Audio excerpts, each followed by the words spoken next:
we're on our way. Yeah.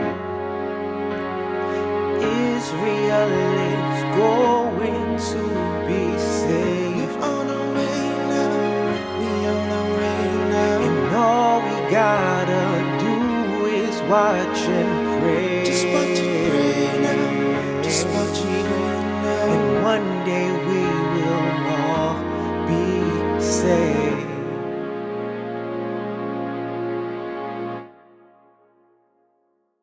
All praise higher in the name of Yeshaya. All praise higher in the name of Yeshaya. All praise higher in the name of Yeshaya. All praise higher in the name of Yeshaya. All praise higher in the name of Yeshaya. All praise higher in the name of Yeshaya. All praise higher in the name of Yeshaya. All praise higher in the name of Yeshaya. We on our way now. We on our way now. Israel is going to be saved. We on our way now. We on our way now. And all we gotta do is watch and pray. Just watch and pray now. Just watch and pray now. Keep the laws and hold on to our faith. To Judgment Day, we're on our way. We on our way now. We on our way now. Israel is going to be saved. We on our way now. We on our way now. And all we gotta do is watch and pray. Just watch and pray now. Just watch and pray now. Keep the laws and hold on to our faith. And one day we will all be saved. All praise higher in the name of Yeshaya. All praise higher in the name of Yeshaya. All praise higher in the name of Yeshaya. All praise higher in the name of Yeshaya. He was more than a martyr, he's the word of the Father. The word is a sword that cuts armor, the Excalibur, with more power and sharper. But since God wrote the words that will make him the King Arthur, we was his children, then we became foster kids, cause our sins had no sacrifice for the altar. Christ died for us, he was slaughtered. So now my baptism's food coloring, I'ma die in this water. This is the good news, he was our reporter. A unit of special victims, we needed some law and order. All praise higher in the name of Yeshaya. That's the name he gave when the bush burned with fire. Who's the Messiah that we require? To reach the kingdom is what we desire. And I know that it feel like it's taking long, but we have to be patient and hold on. We're on our way. We on our way now. We on our way now. Israel is going to be saved. We on our way now. We on our way now. And all we gotta do is watch and pray. Just watch and pray now. Just watch and pray now. Keep the laws and hold on to our faith. To Judgment Day, we're on our way. We on our way now. We on our way now. Israel is going to be We saved. on our way now. We on our way now. And all we gotta do is watch and pray. Just watch and pray now. Just watch and pray now. Keep the laws and hold on to our faith.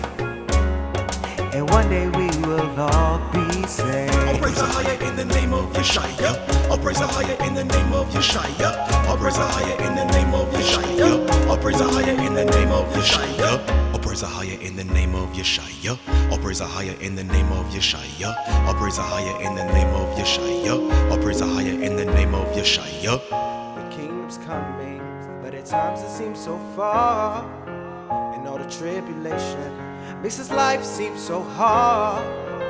But we must be patient, cause our reward will be great. So I'm waiting on that day, cause if we endure to the end, we'll be All saved. praise higher in the name of Yeshaya. All praise higher in the name of Yeshaya. All praise higher in the name of Yeshaya. All praise higher in the name of Yeshaya. We on our way now. We on our way now. Israel is going to be saved. We on our way now. We on our way now. And all we gotta do is watch and pray. Just watch and pray now. Just watch and pray now. Keep the laws and hold on to our faith. To Judgment Day, we're on our way. We on our way now. We on our way now. Israel is going to be saved. We on our way now. We on our way now. And all we gotta do is watch and pray. Just watch and pray now. Just watch and pray now. Keep the laws and hold on to our faith. And one day we will all be saved. All praise higher in the name of Yeshaya. All praise higher in the name of Yeshaya. All praise higher in the name of Yeshaya. All praise higher in the name of Yeshaya.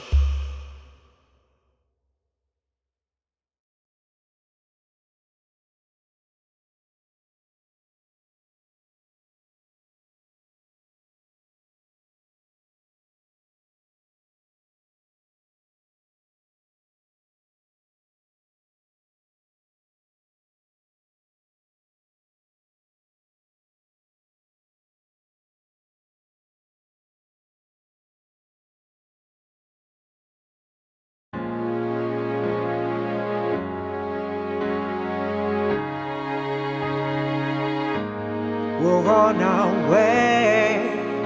Yeah. Israel is going to be saved. We're on our way now. We on our way now. And all we gotta do is watch and pray. Just watch and pray now. Just watch and pray now. And one day we will all be saved.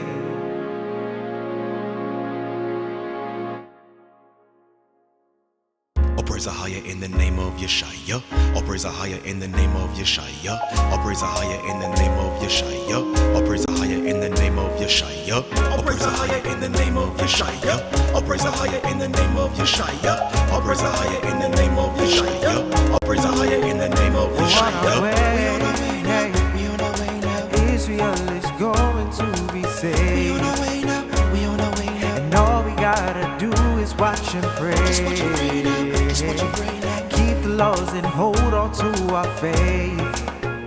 To Judgment Day, we're on our way. We on our way now. We on our way now. Israel is going to be We saved. on our way now. We on our way now. And all we gotta do is watch and pray. Just watch and pray now. Just watch and pray now. Keep the laws and hold on to our faith.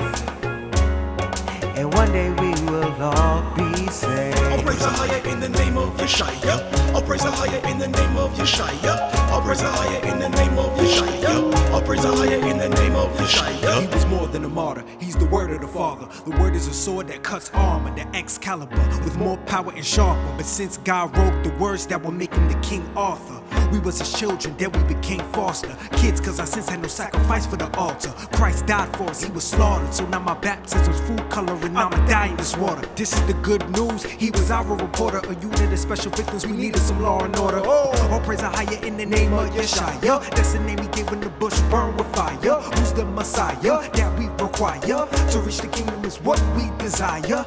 And I know that it feel like it's taking long, but we have to be patient and hold on. We're on our way. We on our way now. We on our way now. Israel is going to be We saved. on our way now. We on our way now. And all we gotta do is watch and pray. Just watch and pray now. Just watch and pray now. Keep the laws and hold on to our faith. To Judgment Day, we're on our way. We on our way now. We on our way now. Israel is going to be We on saved. our way now. We on our way now. And all we gotta do is watch and pray. Just watch and pray now. Just watch and pray now. Keep the laws and hold on to our faith. And one day we will all be All saved. praise higher in the name of Yeshaya. All praise higher in the name of Yeshaya. All praise higher in the name of Yeshaya. All praise higher in the name of Yeshaya. All praise higher in the name of Yeshaya. All praise higher in the name of Yeshaya. All praise higher in the name of Yeshaya. All praise higher in the name of Yeshaya. The kingdom's coming, but at times it seems so far. And all the tribulation makes this life seem so hard. But we must be patient, cause our reward will be great. So I'm waiting on that day, cause if we endure to the end, we'll be All saved. praise higher in the name of Yeshaya. All praise higher in the name of Yeshaya. All praise higher in the name of Yeshaya. All praise higher in the name of We're on our Yeshaya. way. We on our way now. Yeah, yeah. Israel is going to be saved. We on our way now. We on our way now. And all we gotta do is watch and pray. Just watch and pray now. Just watch and pray now. Keep the laws and hold on to our faith. To Judgment Day, we're on our way. We on our way now. We on our way now. Israel is going to be saved. We on our way now. We on our way now. And all we gotta do is watch and pray. Just watch and pray now. Just watch and pray now. Keep the laws and hold on to our faith. And one day we will all be saved. All praise higher in the name of Yeshaya. All praise higher in the name of Yeshaya. All praise higher in the name of Yeshaya. All praise higher in the name of Yeshaya.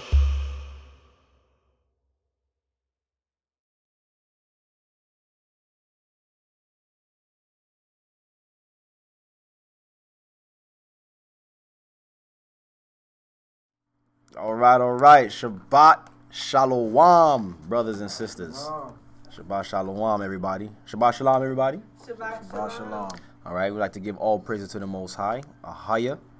in the name of Yeshaya on this beautiful Sabbath. About to go right into the lesson. We're sorry for the late start. We had some, as usual, technical difficulties, but we're here. All praises to the Most High, right? And we just played the audio for you guys. The song is titled "We're on Our Way," by myself and Brother Yaquar. So I hope you guys enjoyed it. All right, and I know you guys can see the title of today's lesson, right? Its title is World History from Adam to the Return of Christ. World History from Adam to the Return of Christ. And just like last week, this is going to be an extensive lesson. Hope you guys got your pen and pads ready. Take notes. I'm going to try to take my time with this one. If there's anything that, any of you brothers and sisters don't understand, save it to the end of the lesson. And we'll go to the comments and we'll try to, edify, as we read the comments. So everything is pretty straightforward. We're going to go right out the scriptures. And any books that we probably go into that you may not have, the brother will put up the scriptures, and we'll definitely have the information for you to understand why we go into certain books for this lesson. And we pray that this lesson is really an edifying lesson for everybody. So now, without any further ado, go into the lesson. World history from Adam to the return of Christ, right? Why is this an important lesson, right? Why is this something that we need to know? Christ warns us in the scriptures about his coming, telling us to watch and always be ready, right? Matter of fact, let's read that. Let's turn to Matthew, the 24th chapter, and let's get some insight on why we need to be watching for the return of Christ. And there's something that you guys are all going to learn today, that the timeline has already been laid out for us. All right? It's the whole thing has already been written, and we're just waiting for it to actually take place. But some people, a lot of our people is just ignorant to the fact, and not really watching the signs of the times. And the Most High left his people signs of the times, right?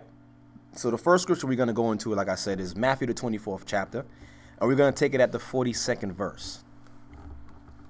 Go ahead. St. Matthew chapter 24, verse 42. Watch therefore, for ye know not what hour your Lord doeth come. So Christ said, watch therefore, for we know not what hour your Lord doeth come, right? So basically that's already an indication letting us know that we're not going to know exactly when he's going to return. Like we're not going to be able to point to our calendar and be like, okay, on March 14th at 8:54 a.m., Christ will return. We're not going to be able to do that. But he's telling us to watch. For some people, that might throw some of us off, right? Go ahead. 43. But know this, that if the good man of the house had known in what watch the thief would come, he would have watched, and would not have suffered his house to be broken up. Therefore be ye also ready. See? And he said, be ye also ready. Why he's telling them to be ready? Because why? He said it's the same thing as if a watchman was not watching his home. How would he know, or how would he be prepared for if somebody was to break in? So that means we must be always ready for his return. We're not going to know the time or the hour, but we need to be ready. So now it might sound, like I said, it might sound confusing to some people who's just reading this. How are we supposed to watch and be ready if we don't know the time? But you guys are going to find out, and by the end of this lesson, you guys are going to have and you're going to know the signs of his coming through the history. Go ahead. Therefore be ye also ready. See, therefore be ye also ready. For in such an hour as ye think not, the Son of Man cometh. You see, for such an hour as you think not, the Son of Man cometh, right? Go ahead. 45. Who then is a faithful and wise servant? Who then is a faithful and wise servant? Whom his Lord hath made ruler over his household, to give them meat in due season. 46. Blessed is that servant whom his Lord, when he cometh, shall find so doing. Okay, so basically, that servant who's been doing what his master been telling him to do on his, upon his departure and then upon his return, he will be blessed. But now, let's go back to verse 44. Let's focus on that. Read that again, verse 44 for me. Therefore be ye also ready. See, therefore be ye also ready. For in such an hour as ye think not, the Son of Man cometh. So now Christ commands us, or he's urging us to be ready for his return. And some of us might be looking around like, okay, we trying to be ready, but we don't know exactly when you're going to return. So that means we must be always on point. But with that, to be always on point, you must be watching the signs of the times. Okay? Something that I want to point out as well, and that, a lot of us might not even understand or even know. A lot of this information that I might be going into today might be meat for some. Okay? But I'm going to take my time and, go through it with you. But I just want to put out there that our fathers, from all the way from Abraham, all right, always had a record of the signs of the times and the completion of time. Okay? The Most High, when the Most High created Adam on day, when the Most High came down and created the heavens and the earth, starting from day one, everything from the beginning of time to the end of time was already recorded. Okay? And you guys are going to understand that our forefathers had this information. So why don't we have this information? And you guys have to understand that you already know the elite power is already working against us. Why would they have us have the understanding of the signs of Christ is coming when they don't want us to receive this kingdom? But you're going to have this information today. So like I said, our fathers already had this information. But we're going to start with our forefather, one of our forefathers, and we all know him as Moses. Okay? Moses was one of our forefathers who had the information concerning the complete timeline for all creation, or for all of us to be on this planet until the return of Christ. Right? So we're going to go into the Apocrypha, the first book. Right? Just to get some insight on how we know our father, or one of our forefathers, Moses, had this information of the complete timeline. Okay, we go into 2nd Esdras, the 14th chapter. Okay.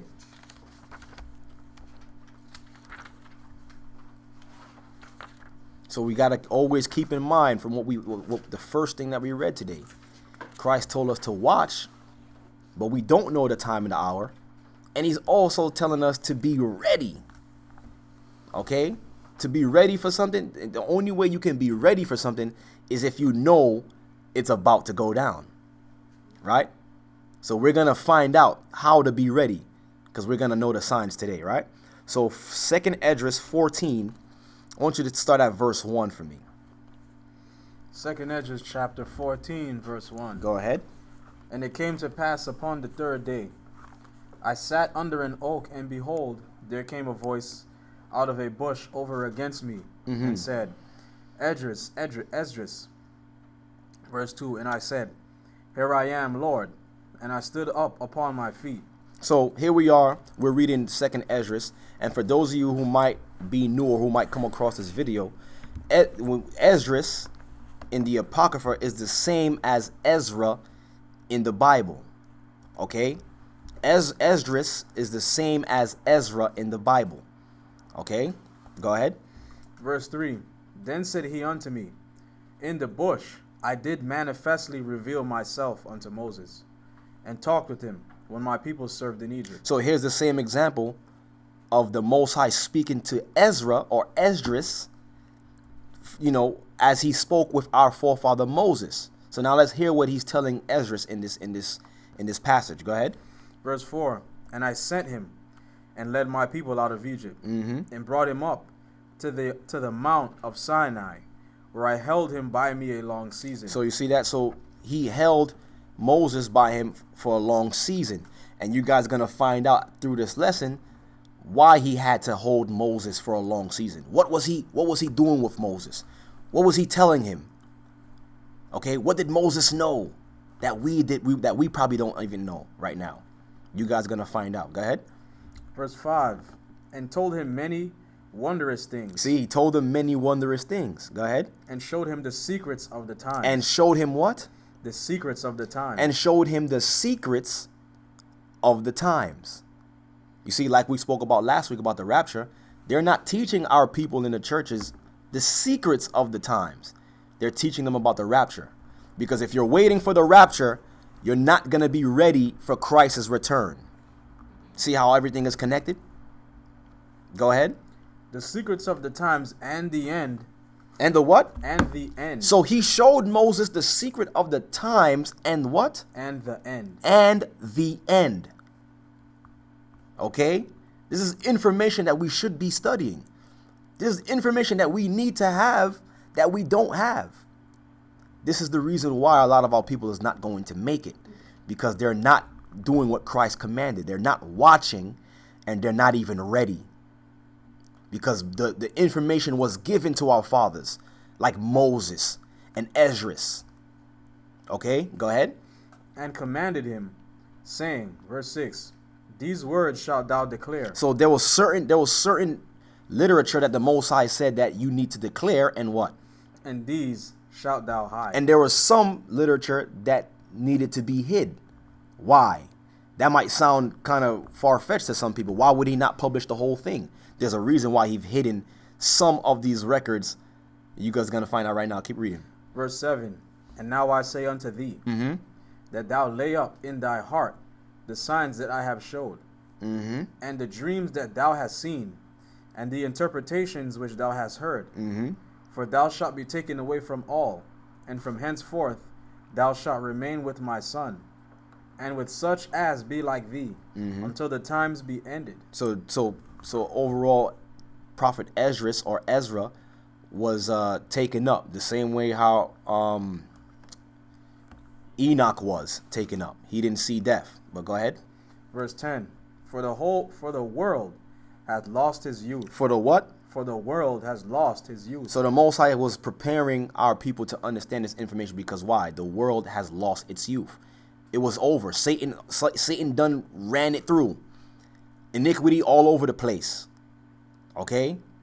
This place was not fulfilling what it was designed to do, because of what Satan and his agents have done on this earth. So he had to tell his people, you know, the signs of the times and when will the end be. Okay, go ahead. And the times begin to wax old. Verse 11. So now pay attention to this now. Verse 11. Verse 11. For the world is divided into 12 parts. So now he said that the world is divided into 12 parts. Got to keep that in mind. Always remember that for this lesson. The world is divided into 12 parts. Okay? And you guys are going to understand what those 12 parts is. That's how the Most High is measuring the length of time. Okay, go ahead. And the 10 parts of it are gone already. So there's 12 parts of this earth of time before the completion. So once it hits 12, that means the completion of all things is done. But the Most High is telling Esdras here that what? Read that again. And the 10 parts of it are gone already. So 10 parts of the world has already passed. So a division of time of 10 parts have already passed, and what? And half of the 10th part. And half of a 10. So it was 10 and a half parts of time, or a measure of time, from the time of Adam to the time of Esdras. So what's left then? So from the time of Esdras to the time of Christ and to the return would be what? A part will be actually 2 parts and a half. Go ahead. Verse 12. And there remaineth that which is after the half of the 10th part. You see, so there's another half that had to come in, right? From the time of where Christ would have to be born, right? Go ahead. 13. Now therefore set thine house in order. No, so hold it right there. Read verse 12 again. Verse 12. And there remaineth that which is after the half of the 10th part. So there's that remaineth the half after the 10 parts. So 10 and a half has been gone already. So that means there's another half that have been fulfilled, and 2 more parts, which is the 11th part and the 12th part, right? I want you guys to continue to remember that, right? So we can have a basic understanding, or we have some insight of where we actually are concerning the division of these times. Right? Now let's go to the book of Jubilees, right? Where the Most High explains how you see how we just read how the Most High kept Moses with him for a long season. We're gonna get a little insight of what he showed Moses, and we're gonna continue reading about Moses too throughout this whole lesson. But I want to get this first part. And a lot of you might not have this. Okay, like I said, this is a record. This is a studiographer. As you can see, our records are being held and stolen from us at Oxford University. So, this is what the Most High was saying when he said, hide some of these records and give some of these records, and to publish some of these records and to hide some of these records. All right. So we're going to go into this. Let's go to the book of 2nd Baruch. No, sorry. Not Baruch. Not yet. I'm jumping the gun. Let's go to the book of Jubilees. All right. I'm getting excited. I'm trying to jump the gun. But we're going to the book of Jubilees.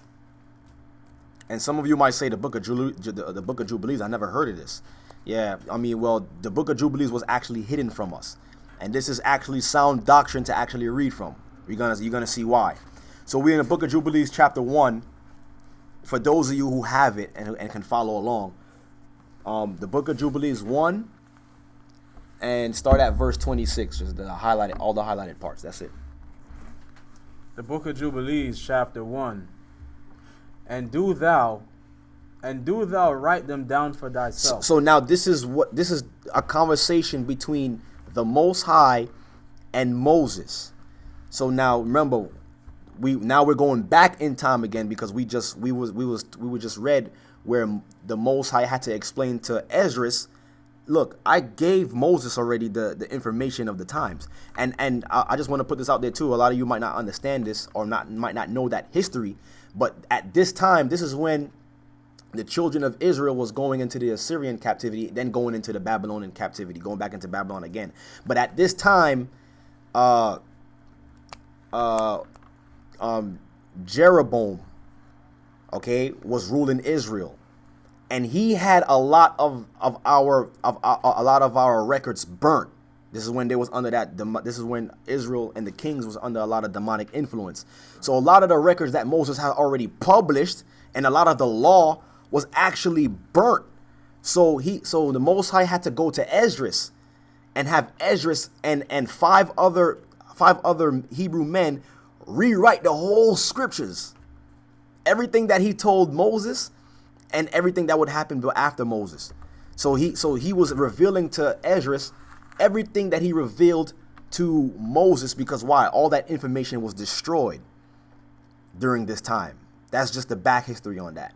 But go ahead. Mm-hmm.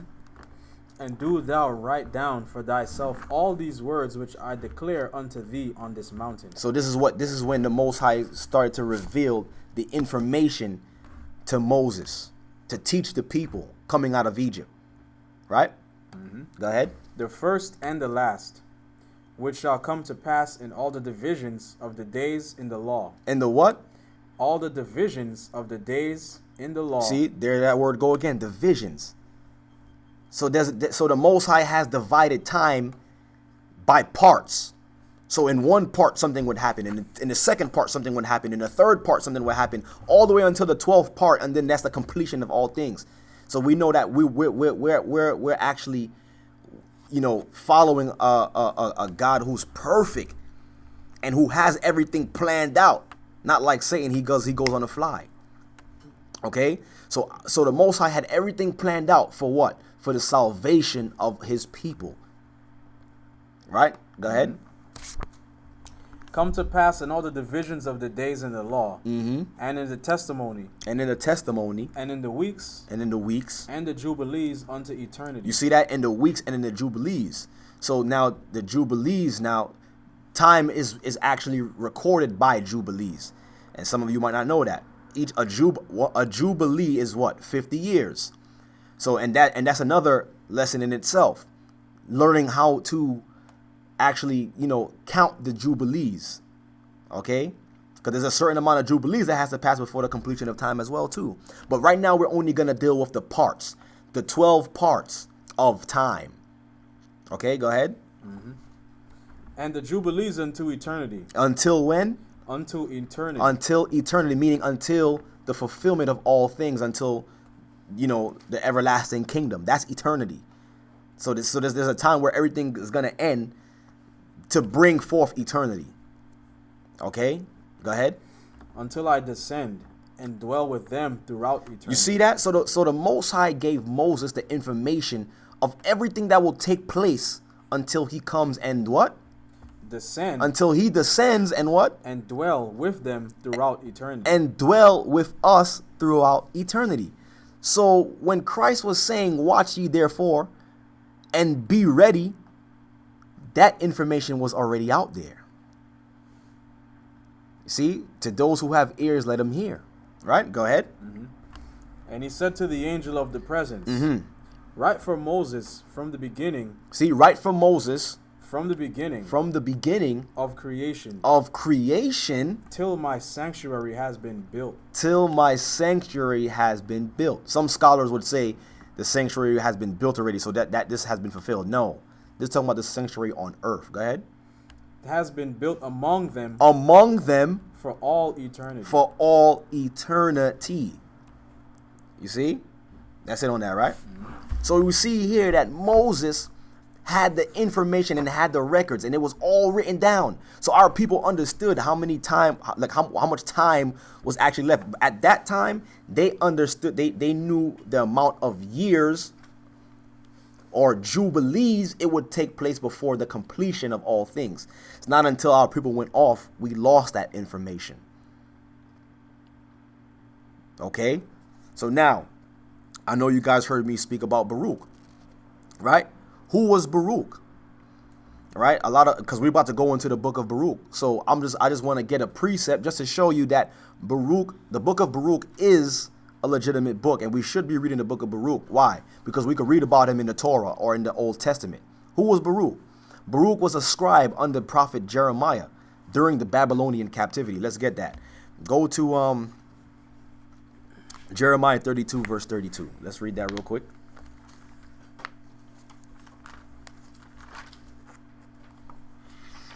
Jeremiah 32 verse 32 shows us that Baruch was a scribe.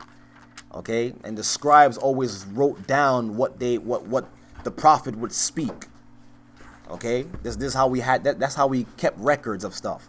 Like you see in the courtroom, when everybody is speaking, they have a stenographer. What do you call them? A stenographer that types down everything that everybody say. Just think of the scribes of the prophets of the Most High the same way. Everything that the prophets said, because they were speaking what the Most High told them to speak. So they was just writing down everything what the Most High said, basically. Read that. Jeremiah chapter 32, verse 32. Mm-hmm. Because of all the evil of the children of Israel and of the children of Judah, which they have done to provoke me to anger, they, their kings, their princes, their priests, and their prophets, and the men of Judah, and the inhabitants of Jerusalem. Verse 33. And they have turned unto me the back, and not the face. That's not the scripture I'm looking for. Nah. 1 second. I'm going to get that scripture for you right now. Go to Jeremiah.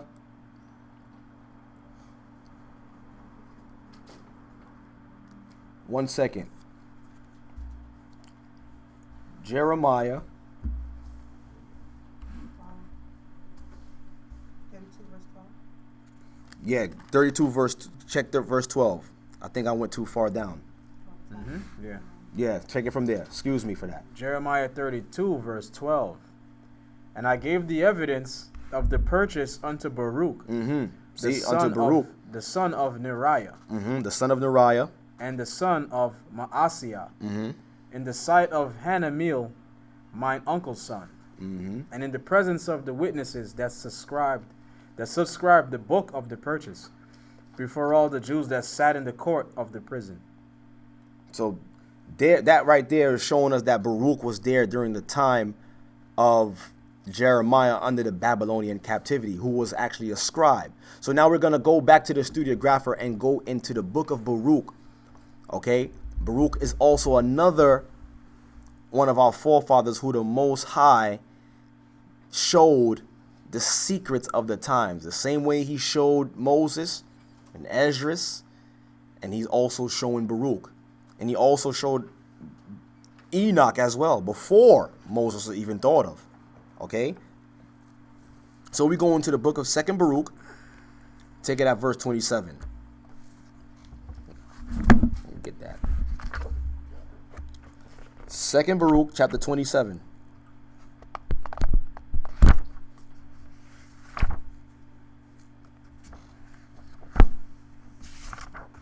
Just go to 27. Oh, there it goes right here. All right. Matter of fact, yeah, take it at 27. 27 and 1. 2nd Baruch chapter 27 verse 1. And he answered and said unto me, into 12 parts is that time divided. Into what? Into 12 parts is that time divided. You see that? So there's a time that has been divided into 12 parts. But matter of fact, go up real quick to chapter 25, just to get some edification, because I don't want it to sound like he's just cutting in. 25 and 1. 25 and 1. Well, figure from here. 24. Yeah. 24. Chapter 24. For it shall come to pass at that time that thou shalt see, and the many that are with thee, the long suffering of the Most High, which has been throughout all generations, who has been long suffering towards all who are born alike, those who sin and those who are righteous. Go ahead. And then jump here. No, just keep reading. And I answered and said, but behold, O Lord, no one knows the number of those things which have passed, nor yet of those things which are to come. For I know indeed that which has been befallen us. But what will happen to our enemies, I know not. And when thou wilt visit thy works. So you see that? So here Baruch at this time during the Babylonian captivity, okay? Remember I told you that the records was no longer there. So he didn't have Baruch didn't have the information of the completion of times, or the amount of time it would take before the completion of all things. So now let's hear what the Most High is telling him. Right here? Yeah. 25. From there. Yeah.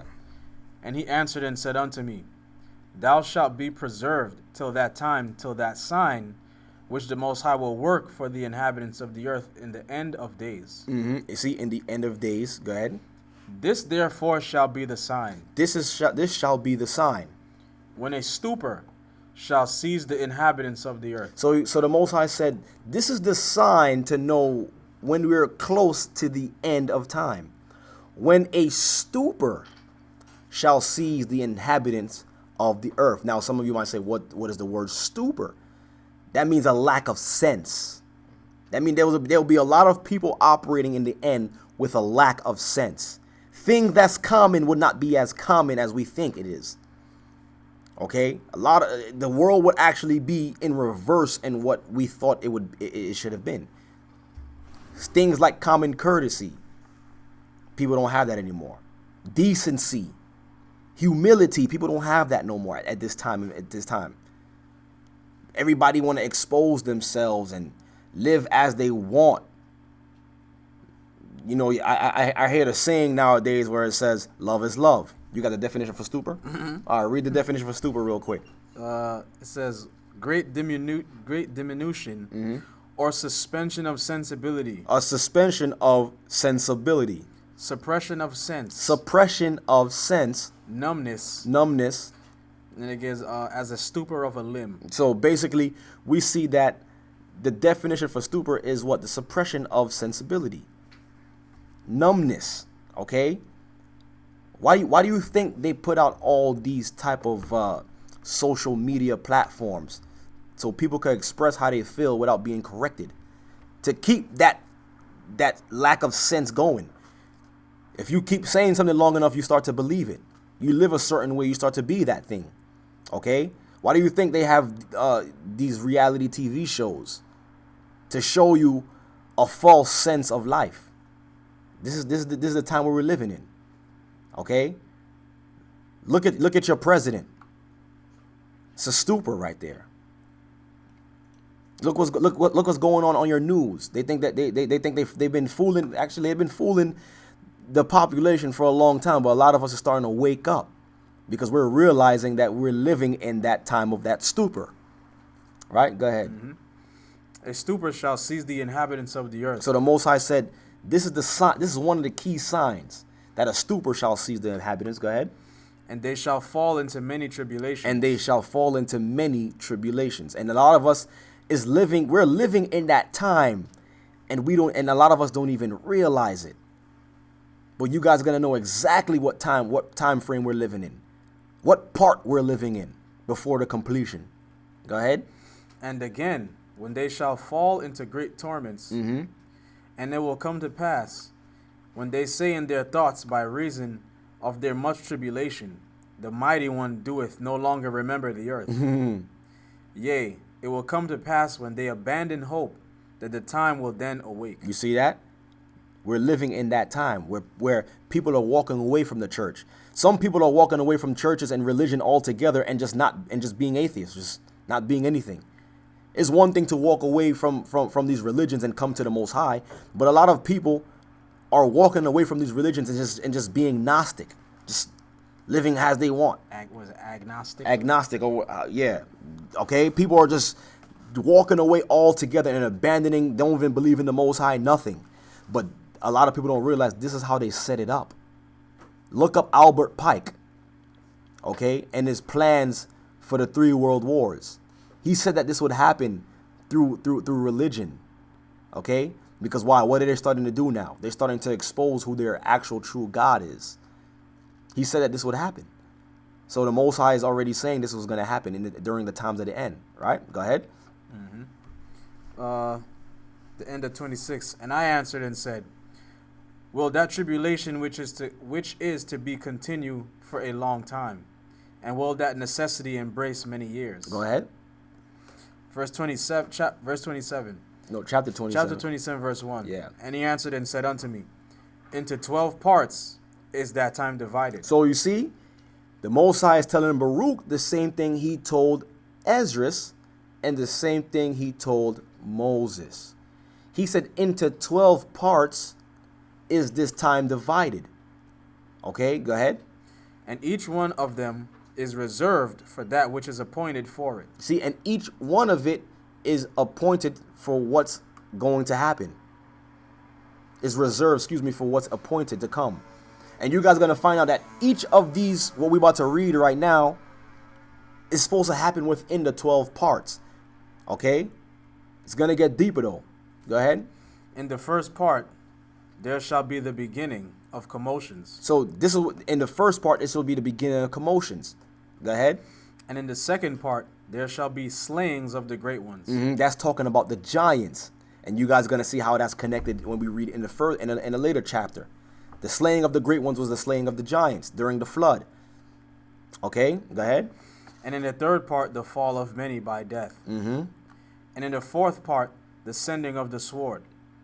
And in the fifth part, famine and the withholding of rain. And in the sixth part, earthquakes and terrors. And in the eighth part, a multitude of specters and attacks of the Shittim. And in the ninth part, the fall of fire. And in the 10th part, rapine and much oppression. And in the 11th part, wickedness and unchastity. Wickedness and unchastity during the 11th part. And in the 12th part, confusion from the mingling together of all those things aforesaid. So you see that? So those are the signs of what we should be looking for in each part. But continue reading. For these parts of that time are reserved, and shall be mingled one with another, and minister one to another. For some shall leave out some of their own, and receive it instead from others. And some complete their own, that of others, so that those may not understand who are upon the earth, in those days, that this is the consummation of the times. This is the what? That this is the consummation of the times. So while these things are happening on the earth, a lot of people was not going to realize that we're in the consummation of time. Basically, we're in the completion of where the Most High have time for, written of, or what He has laid up. A lot of people is not going to realize we're living in the time of the end. Everybody's all saying end times this, but a lot of people don't know that we're living in the end. They don't have the concrete evidence. Some people might just say it based on what they see or what they've heard, but you guys are going to know based on what the scriptures say and what the Most High told our forefathers, right? Go ahead. Chapter 28. Nevertheless, Wait, what verse you at? Chapter 28, verse 1. No. That's it. That's it on it? The consummation of the time. Yeah. So a lot of people is not going to know that we're living in the consummation of the times. Now, let's go into how the Most High has grouped the 12 parts concerning the history that He's witnessed. And you're going to understand, and you guys are going to see that what the world calls world history doesn't matter to the Most High. We shouldn't be looking at world history to define the measure of time with the Most High. The Most High don't care about world history, their world history. The world history that He cares about is the world of Israel. Matter of fact, let's read that real quick. Got Isaiah.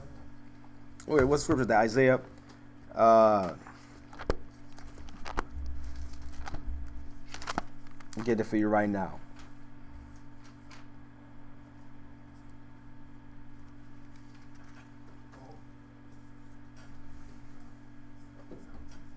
Isaiah 45 and 17. Come on. Isaiah 45 and 17. Read that real quick. Just to know that the Most High does not care about what you learn first period or third period in U.S. history. The Most High does not care about what you've learned in global studies. Okay? That's not the history that the Most High is basing His timeline on. That's false history. Read that real quick. Isaiah chapter 45, verse 17. Mm-hmm. But Israel. But who? But Israel. But what? But Israel. But Israel shall be saved in the Lord with an everlasting salvation. Hold on, read that from the top, because now you guys are going to understand that Israel's history is what the Most High cares about. Read that again.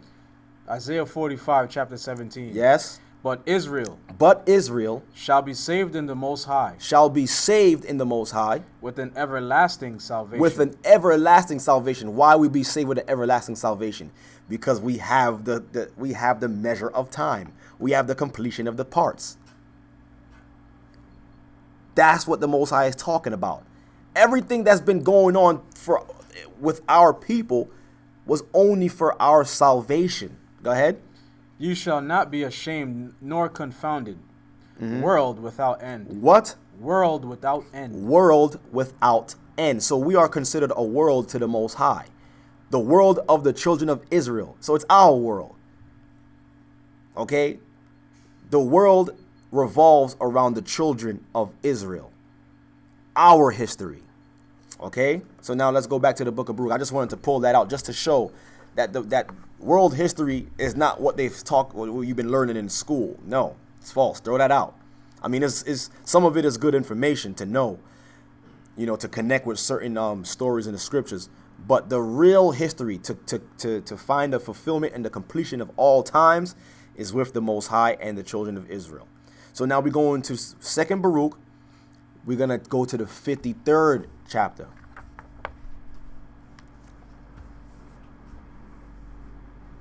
Second Baruch, the 53rd chapter. Okay. Now in this vision now, the Most High is going to give Baruch all the history from Adam, okay, to the return of Christ. All right. So now we're going to read the vision real quick, but just pay attention to the vision and it's going to explain itself through the interpretations. Okay. 2nd Baruch 53 and 1. 2nd Baruch chapter 53 verse 1. Yeah. And when I had said these things, I fell asleep there. And I saw a vision, and lo, a cloud was ascending from a very great sea. And I kept gazing upon it, and lo, it was full of waters, white and black. And there were many colors in those selfsame waters. And as it were, the likeness of great lightning was seen at its summit. And I saw the cloud passing swiftly in quick courses, and it covered all the earth. And it came to pass, after these things, that the cloud began to pour upon the earth the waters that were in it. And I saw that there was not one and the same likeness in the waters which descended from it. For in the first beginning they were black and many for a time, and afterwards I saw that the waters became bright, but they were not many. They were not many. And after these things again I saw black waters, and after these things again bright, and again black, and again bright. Now this was done 12 times. So you see that? So in this vision, okay, he's seen a cloud. Baruch seen a cloud that covered the whole earth, but in that cloud had white waters and black waters. And each time a black water came, a white water came. So it happened about 12 times. Remember that number 12. Remember the division of times. 12 parts. So that in his vision, the 12 waters of the 6 black waters and 6 white waters is a similitude, or it symbolizes each part. And he's going to get the interpretation of these parts. Go ahead. Now this was done 12 times. But the black were always more numerous than the bright. But the black waters was more numerous than the bright waters. Go ahead. And it came to pass at the end of the cloud that lo, it rained black waters, and they were darker than had been all those waters that were before. And fire was mingled with them. And where those waters descended, they wrought devastation and destruction. And after these things I saw how that lightning, which I had seen on the summit of the cloud, seized hold of it and hurled it to the earth.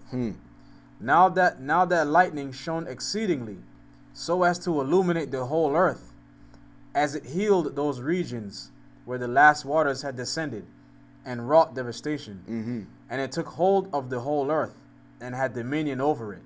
And I saw after these things, and lo, 12 rivers were ascending from the sea. 12 rivers was ascending from the sea. Go ahead. And they began to surround that lightning and to become subject to it. And by reason of my fear I awoke. So that was the vision that the Most High sent to Baruch, okay, to show him the division of time. Okay, so now we're gonna go. So after this, Baruch prays for the interpretation of the vision, because who in their right mind understands what this is talking about, unless the author of the visions give you the interpretation, right? So let's go to the 56th chapter now in 2nd Baruch. Now we're going to get the interpretation of what we just read, right? That's why I said it's a little extensive today, but we're going to take our time, and whatever you don't understand, we'll go back into it, all right? But follow along now. Now we're going right into the interpretation of the vision that was sent to Baruch. Now this is where we all need to be paying attention right now at this point. Go ahead. Baruch 56:1. Nevertheless, because thou hast besought the Most High to reveal to thee the interpretation of the vision which thou hast seen, I have been sent to tell thee. And the Mighty One hath assuredly made known to thee the methods of the times that have passed. You see that? Read that again. From the top. No, and the Mighty One. And the Mighty One hath assuredly made known to thee the methods of the times that have passed. See, so he made known to Baruch the methods of the times that have passed. So in this vision, Baruch is in a time period as well, but he had to know the history of what happened before him, right? Go ahead. And of those that are destined to pass in his world from the beginning. Go ahead. Of its creation. See, of its creation. Even unto consummation. Even until its consummation.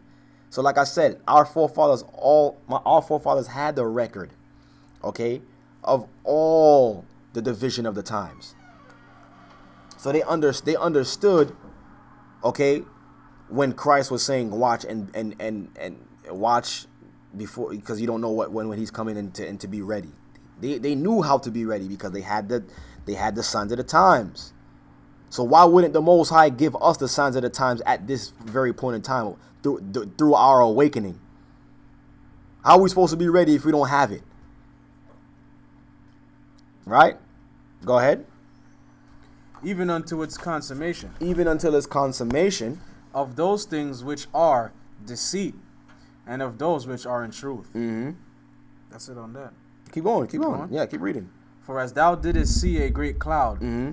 which ascended from the sea, and went and covered the earth, this is the duration of the world, which the mighty one made when he took counsel to make the world. Mm-hmm. Verse 4. And it came to pass, when the word had gone forth from his presence, that the duration of the world had come into being in a small degree, and was established according to the multitude of the intelligence of him who sent it. Mm-hmm. And as thou didst previously see on the summit of the cloud black waters, which descended previously on the earth, this is the transgression wherewith Adam, the first man, transgressed. So in the first part of the world, or the timeline, the Most High started it from Adam's transgression. So that was the black waters in the beginning of the vision. Right? Go ahead. Verse 6. Mm-hmm. For since when he transgressed, Mm-hmm. untimely death came into being. So this is the black waters. Untimely death came through the sin of Adam. What else? Grief was named, Mm-hmm. and anguish was prepared, Mm-hmm. and pain was created, and trouble consummated, and disease began to be established. All through the sin of Adam. Go ahead. And Sheol kept demanding that it should be renewed in blood. So that's when hell was actually created as well too, through the sin of Adam. Because hell wasn't made for mankind. It tells us in the book of Enoch that it was prepared for Satan and his angels. But because of the sin of Adam, souls go there too for punishment. But go ahead. And the begetting of children was brought about, Mm-hmm. and the passion of parents produced. And the greatness of humanity was humiliated, and goodness languished. Go ahead. Verse 8.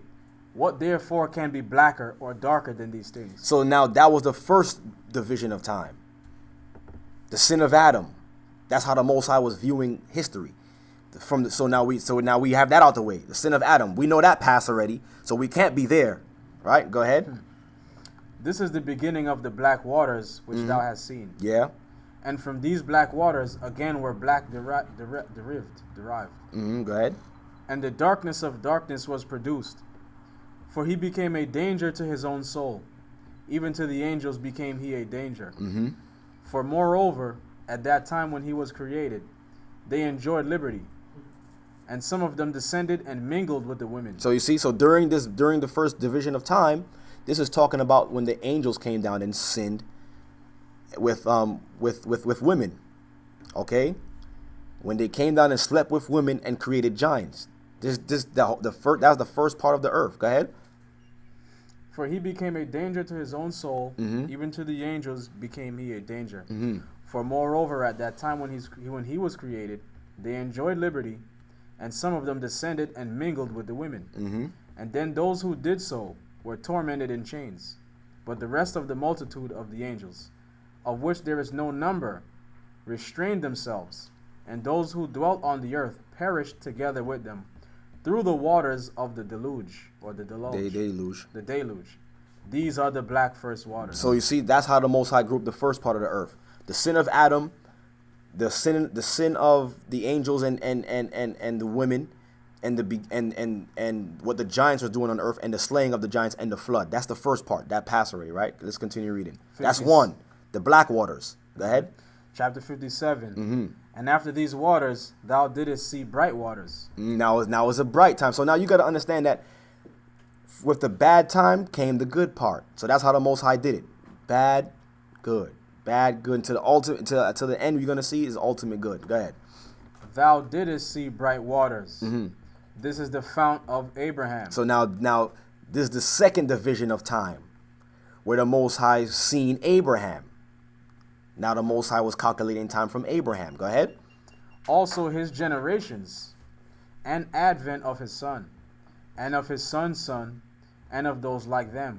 That's talking about the children of Israel. Go ahead. Because at that time the unwritten law was named amongst them. You see that? So before Abraham, Isaac, and Jacob, there was an unwritten law that the world was following. So now when you go to when I remember this in church, they said that the law was only given to Israel. Yes, that's true under Moses, but there was a law that the world was following before there was any such thing as a Hebrew Israelite. Before there was any such thing as an Abraham, an Isaac, or a Jacob, or the 12 tribes of Israel. Okay? At one point in time, the world followed the Most High through the unwritten law. Then through the sin of Adam, the Most High had to make sure the law was written this time. And who would be the example to hold that law? The children of Israel. Okay, go ahead. Because at that time the unwritten law was named amongst them. Mm-hmm. And the works of the commandments were then fulfilled. Mm-hmm. And belief in the coming judgment was then generated. So now then we started to have an understanding of the coming judgment. Okay? Having the understanding of the laws and everything. Go ahead. And hope of the world that was to be renewed was then built up. Mm-hmm. And See? Hope of the world. Mm-hmm. Go ahead. And the promise of the life that should come hereafter was implanted. These are the bright waters which thou hast seen. So that's the second division of time. From Adam to Noah, from the flood, then from Abraham and the tribes of Israel being formed and the law being instituted on the earth. That's the second division of time. Right? So that passed already. So we can't be there, right? Go ahead. 58 Yeah. and 1. And the black third waters which thou hast seen. So now we have the third division of time now, how the Most High grouped it. The third black waters that we see now, it went from good, now it's going back to bad, right? Go ahead. These are the mingling of all sins. Now this is the mingling of all sins. Remember we read in the earlier chapter, okay? The 12 woes, I should have called it. The 12 woes that should come to pass during the 12 parts of time. Right? Go ahead. These are the mingling of all sins, which the nations afterwards wrought after the death of those righteous men, and the wickedness of the land of Egypt, wherein they did wickedly in the service wherewith they made their sons to serve. Nevertheless, these also perished at last. You see, nevertheless, these all perished at last. Go ahead. 59 and 1. And the bright fourth waters, And the bright fourth waters, which thou hast seen, are the advent of Moses and Aaron, and Miriam and Joshua, the son of Nun. So now the fourth division of time. So we just passed the third part where it was just a lot of sin, a lot of chaos came on the earth. Then the fourth bright waters, the fourth division of time is with who? Moses, Aaron, Miriam. okay, and Miriam. When the priesthood came about, what? After what? The captivity in Egypt. So we understand that during the third division of time, something was ruling, which was Egypt. Egypt was highly evil at this time. So the Most High considered that part of history black waters. Then he had to bring the bright waters with Moses and Aaron and his sister Miriam and the priesthood. Continue reading. And Moses and Aaron and Miriam and Joshua the son of Nun. And Joshua the son of Nun. And I encourage everybody to read the book of Joshua. Go ahead. And Caleb. And Caleb. And all of those like them. For at that time the lamp of the eternal law shone on all those who sat in darkness. So you see that? So now, because our forefathers perished and died in Egypt, the Most High raised up Moses and Joshua and Aaron at this time, right? And this is the time where the law was being fulfilled, perfectly under Moses. So this was this was the fourth bright water. So this is the fourth division of time. This is how we can group time, right? Go ahead. Which announced to them that believe the promise of their reward, and to them that deny, the torment of fire which is reserved for them. So now they was teaching back again because they lost that understanding, because during the second bright water, when under Abraham, Isaac, and Jacob, they was learning about the coming judgment. Then the third black waters came. They was in Egypt. Egypt was ruling. Then the fourth bright waters. Now they are learning back again, reinstituting everything back again. See that? Go ahead. Mm-hmm. But also the heavens at that time were shaken from their place. And the heavens was shaken from their place. Go ahead. And those who were under the throne of the mighty one were perturbed. Mm-hmm. They were actually, that's a term called, they was actually shocked. Go ahead. Okay. When he was taking Moses unto himself. So basically, they said this time they said that the heavens was shaken, when a lot of the spirits in the heavens was actually shocked that the Most High was dealing with Moses on the level that he was dealing with Moses. He has never dealt with any man the same way he dealt with Moses. Why? You're gonna find out why they was all shocked and amazed how the Most High was dealing with Moses. Go ahead. You're talking about the Most High. Go ahead. For he showed him many admonitions. Remember we read earlier in today's lesson in 2nd Ezra how the Most High held Moses by him for a long season. Now we're gonna understand. We're gonna see what he was doing with Moses at this time. Go ahead. He showed him many admonitions together with the principles of the law. So he was showing Moses everything, how to admonish brothers and sisters, how to really execute the law. Go ahead. And the consummation of the times. And what? And the consummation of the times. So Moses had the information of the consummation of the times. He knew when all things was going to end, and he was teaching the people that. Go ahead. As also to thee, and likewise the pattern of Zion, and its measures, and in the pattern of which the sanctuary of the present time was to be made. But then also he showed to him the measurements of the fire. So he showed Moses the measurement of fire. This is why the spirits was kind of shocked, because this is secret knowledge. He didn't even, he's not taking the time out to do that with anybody else, but with a mortal man. Moses, go ahead. He showed to him the measures of the fire, also the depths of the abyss, and the weight of the winds. The weight of the winds. Can you even imagine that? Go ahead. And the number of drops of rain, and the suppression of anger, and the multitude of long suffering, and the truth of judgment, and the root of wisdom, and the riches of understanding, and the fount of knowledge, and the height of the air.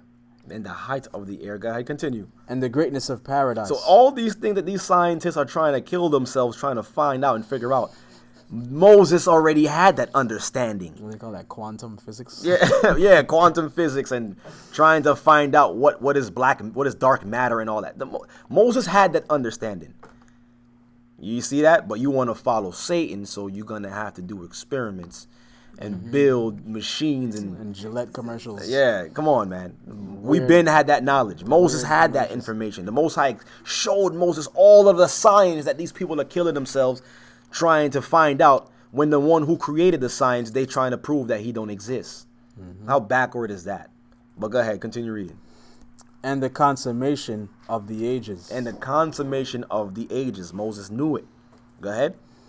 And the beginning of the day of judgment. And the beginning of the... So even Moses had the beginning of the day of judgment. He knew what day would be. We know we don't have that information now, but Moses had that. Right? Go ahead. And the number of the offerings. And the earths which have not yet come. And the what? And the earths which have not yet come. And the earths, plural, that has not yet come. Go ahead. And the mouth of Gehenna. And the station of vengeance. And the place of faith. And the region of hope. And the likeness of future torment. And the multitude of innumerable angels. And the flaming hosts, and the splendor of the lightnings, and the voice of the thunders, and the orders of the chiefs of the angels, and the treasures of light, and the changes of the times, and the investigations of the law. These are the bright forth waters which thou hast seen. So that was in the Most High's history book. That was the bright time that was one of the brightest parts of history during the time of Moses. and the priesthood. So that was the fourth division of time, and that passed already, so we can't be there, right? Continue reading. Chapter 60 and 1. Yeah. And the black fifth waters, And the black fifth waters is what? which thou hast seen reigning, are the works which are the Amorites. Now, he's saying now the black fifth water, so now there's a dark period now of world history under the Most High, was when the Amorites was ruling, right? And growing up, I remember reading these different nations like the Jebusites and the Hittites and the Canaanites, all these different names. I'm like, yo, who are these people? And where are they on this earth today? You're going to find out that these were not regular human beings. These were giants. They were Nephilim. Don't believe me? Let's get the precept for that real quick. Hold that right there, but read that part again. And the black fifth waters, which thou hast seen reigning, are the works which the Amorites wrought. And this is the works of what the Amorites were doing on the earth. Not just the Amorites. They were the Amorites were the chief families behind wickedness during this time. But there was the Jebusites. There was the Hittites, the Hivites, all right, the Canaanites. This is why the Most High, now when you read the book of Joshua, you will understand why the Most High said, go in and utterly destroy and smite these nations. After we read this passage, you're going to know why the Most High wanted these nations out of here. Okay? Go to the book of Numbers just to get you a precept to show you this how we know that these were not regular people that the Most High was telling the children of Israel to go in and smite. They were giants, Nephilim. They were of an evil seed. We thought that they were wiped out during the flood, but they had the same thing they did during the flood. I mean, before the flood, they came back after the flood and did the same thing. Okay?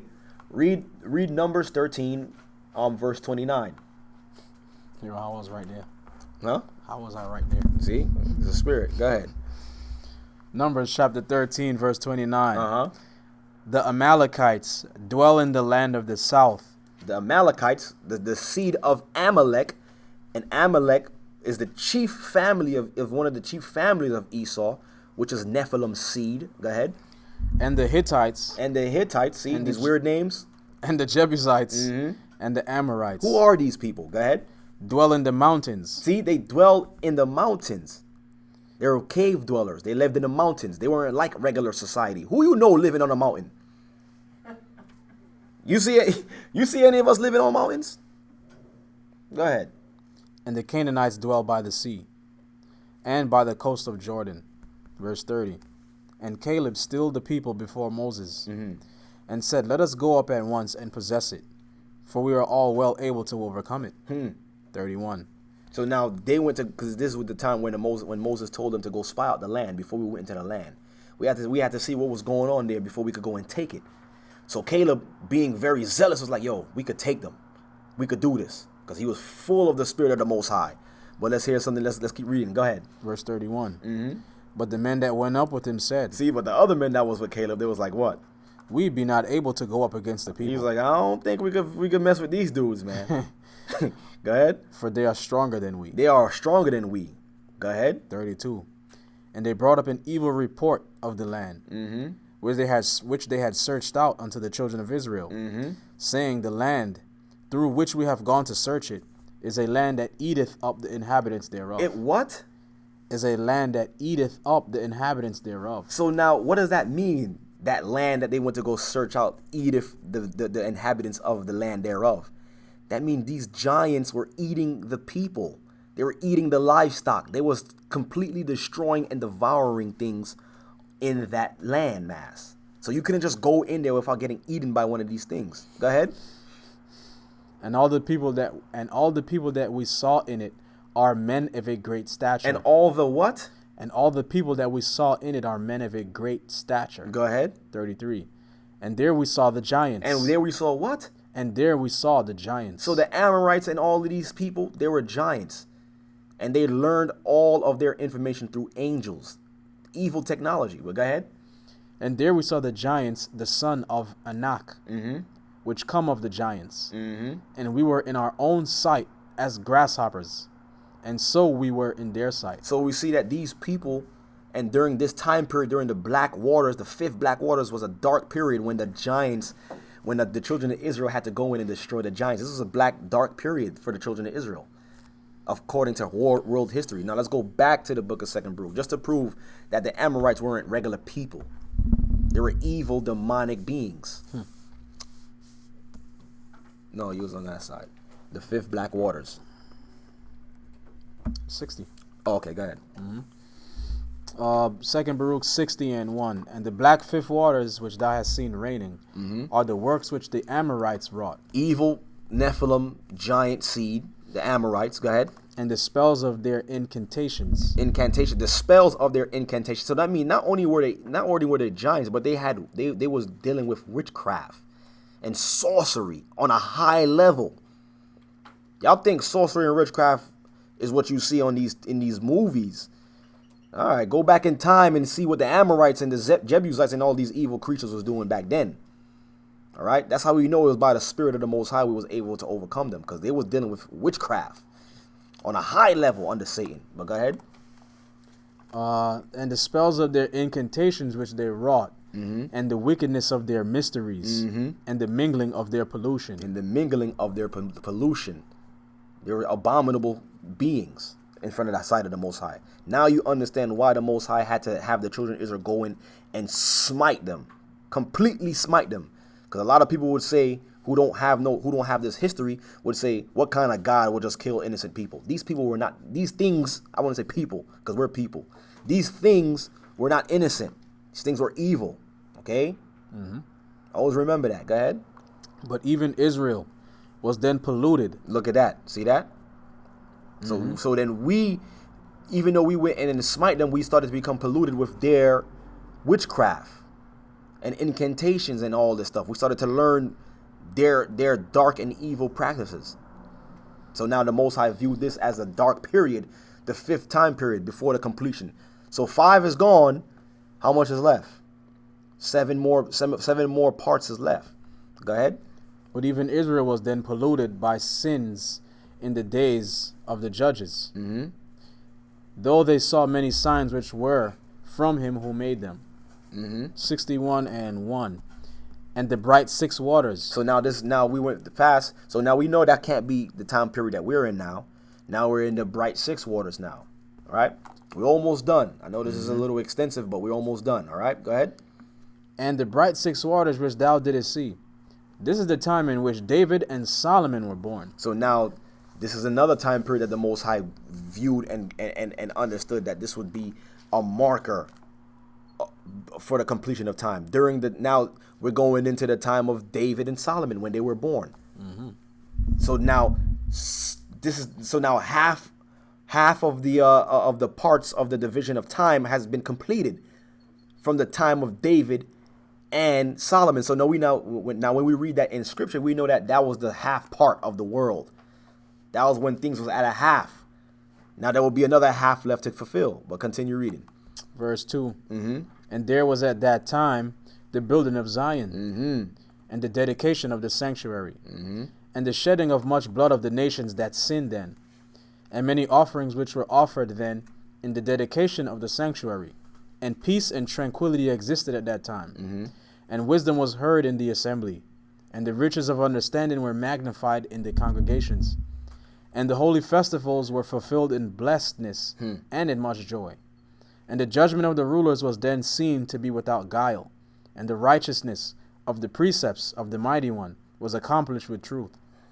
And the land which was then beloved by the Most High, Israel, go ahead. And because its inhabitants sinned not, it was glorified beyond all lands. So we see during the time of King David and King Solomon, the world was righteous at this time. Everything was going right. The people was following the laws. People was doing righteous judgment. Okay, all the holidays, all of the festivals or holy days of the Most High was being done accordingly. There was no guile. There was no anger, no strife. Everybody was happy. That's why now we can understand how David was able to write all those songs, because he was always happy. There was always joy going on in that time. All right, and he said that the inhabitants of the land sin not. So there was no sin right now, and because of that, Israel, that kingdom was glorified above all kingdoms. Now you see, now you guys could get it, kind of get an insight of how jealous the other nations was of our people at that time. Nobody was flourishing like our people during this time period of the earth. Okay, this is real history. They want you to believe that, oh, the Greek dynasty and the Roman Empire, there was the greatest time on earth. No, it was not. Under King David and Solomon, that was the greatest empire on earth until we fell. Okay, go ahead. Verse 8. These are the bright waters which thou hast seen. 62 and 1. And the black seventh waters. So now we at the seventh part now. So the sixth part passed. We can't be there. King David and Solomon is not here, so we can't be there. So we're going to continue reading to see where we are in time. Okay? Because we know there's only 12 parts. So we just passed 6. Now we're going into 7. Right? Go ahead. The black seventh waters which thou hast seen. This is the perversion brought about by the counsel of Jeroboam. You see that? The perversion that was brought by the counsel of Jeroboam. Right? Who took counsel to make 2 calves of gold. This is actually the son of Hezekiah. We know King Hezekiah was a righteous king. Then when he passed, Jeroboam ruled.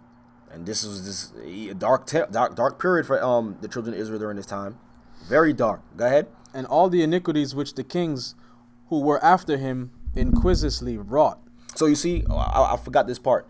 He erected back the same God that Aaron did in the wilderness, the golden calf. So now, where did he get this information from? That was an ancient practice from ancient Babylon. Not ancient Babylon. Yeah, I could say Babylon too, but from Egypt. Okay? Baal is the same God as Yahweh. So now we know, now we can see during this time period, the name Yahweh, the God of Yahweh, or Yahweh, however you want to pronounce his name, Yahuwah, however you want to pronounce his name, that God was being reverenced during this time. So now people will say, how you going to tell me his name is not Yahweh? All right, we went into the ancient scrolls. That's the name that's there in the ancient scrolls. Israel went off during this time, and it was glorifying Baal at this time. All right, just because it's in the ancient scroll doesn't mean that's the name. The Most High is a high and mighty judge. He don't need but one time to speak. So the one thing that he told Moses, why you think he never repeated it again? If I said it once, I don't have to say it to you again, basically. Go ahead. And the curse of Jezebel. And the curse of Jezebel. And the worship of idols. This is where our people learn idol worship. And the Star of Moloch, who people called it, who ignorantly call the Star of David right now. This was all going on during this time under Jeroboam. All right, go ahead. And the worship of idols which Israel practiced at that time, and the withholding of rain, and the famines which occurred until women eat the fruit of their wombs. So you see, the land that was glorified by the Most High started to finish it with famine, lack of food, evil. All right, go ahead. And the time of their captivity which came upon the 9 tribes and a half, because they were in many sins. And Salmanassar, king of Assyria, came and led them away captive. So we see the 7th division of time is when the 10 tribes left and came to the Americas. All right, that's almost a little recent, almost a little bit. But go ahead. But regarding the Gentiles, it were tedious to tell how they always wrought impity and wickedness, and never wrought righteousness. These are the black 7th waters which thou hast seen. So that's the 7th division of time, part of time that we've passed already. Let's keep going to see where we are. Come on. And the bright 8 waters. So now we're going to the bright 8 waters, which thou hast seen. This is the restitude and the uprightness of Hezekiah, king of Judah. See that? And the grace of Ahiah which came upon him. For when Sennacherib was stirred up in order that he might perish. And Sennacherib was the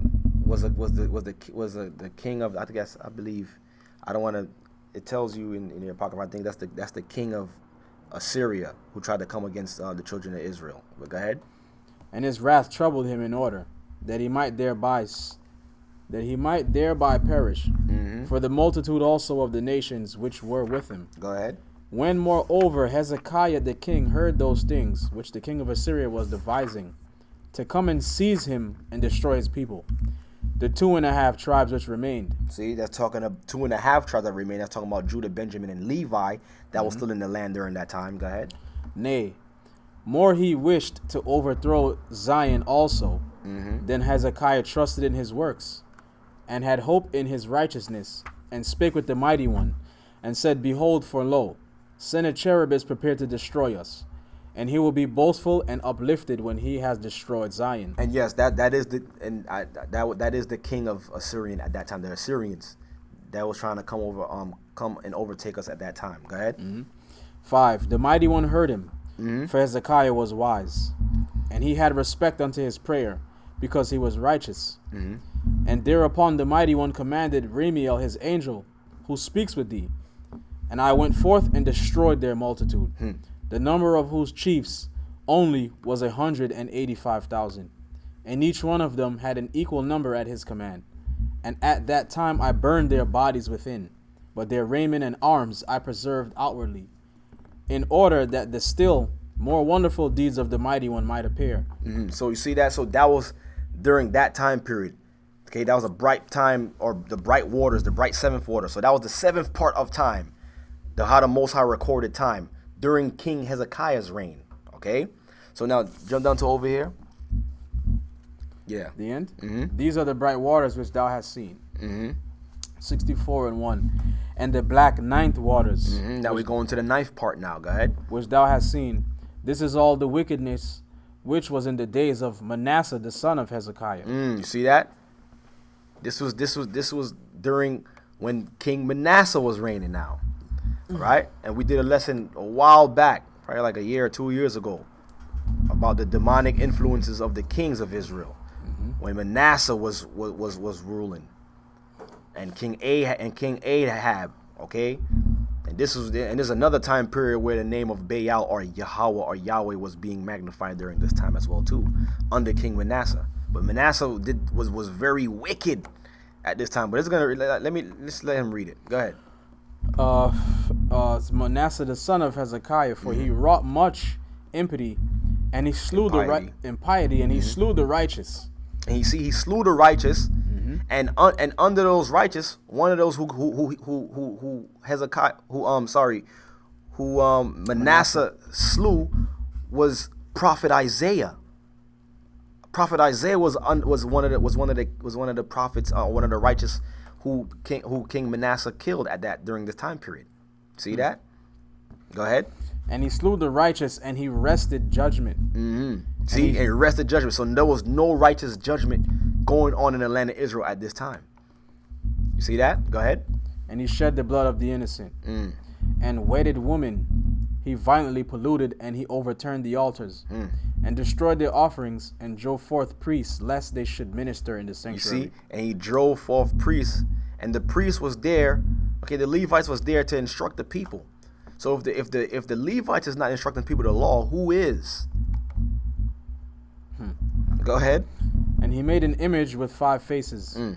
4 of them looked to the 4 winds, and the 5th on the summit of the image as an adversary of the seal of the mighty one. So basically, he made an image of 5 heads, each one facing the 4 winds, and one of the faces was facing directly at the Most High, basically. Just to show them like mockery, like, you know. Go ahead.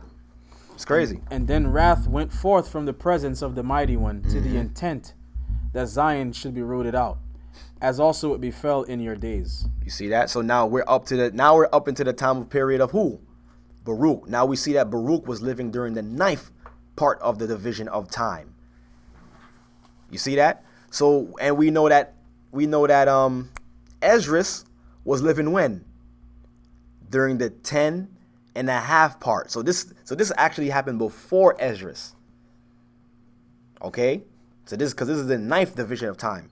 So then now we see that during this time period, after this, it was the records was destroyed, and he had to go back again to Esdras to show them. So that's how we know the Most High really loves us, because time and time again, he had to continue to show our forefathers the records of the division of the times. Now, look at us here now in this day and age, and we have this record. Look at that. Go ahead. And then wrath went forth from the presence of the Mighty One, to the intent that Zion should be rooted out, as also it befell in your days. But also against the 2 tribes and a half went forth a decree that they should also be led away captive, See, that's when we was led away captive. as thou hast now seen. In this is during the now that's the Babylonian captivity, with Prophet Jeremiah. Okay, see all the history is connected. Go ahead. And to such a degree did the impiety of Manasseh increase, that it removed the praise of the Most High from the sanctuary. On this account, Manasseh was at that time named the impious. And finally, his abode was in the fire.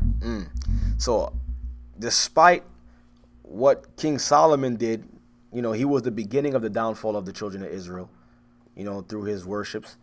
Manasseh now, he took it to another level. He was worse than Jeroboam. Okay, he was worse than all the other ones. And you can read about his prayer in the Apocrypha, the prayer of Manasseh. But go ahead, continue reading. For though his prayer was heard with the Most High. Though his prayer was heard with the Most High. Matter of fact, let me show this real quick. Just give me 1 second.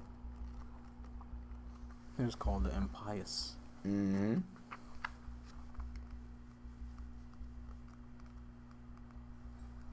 see this? Read that part again. Though his prayer.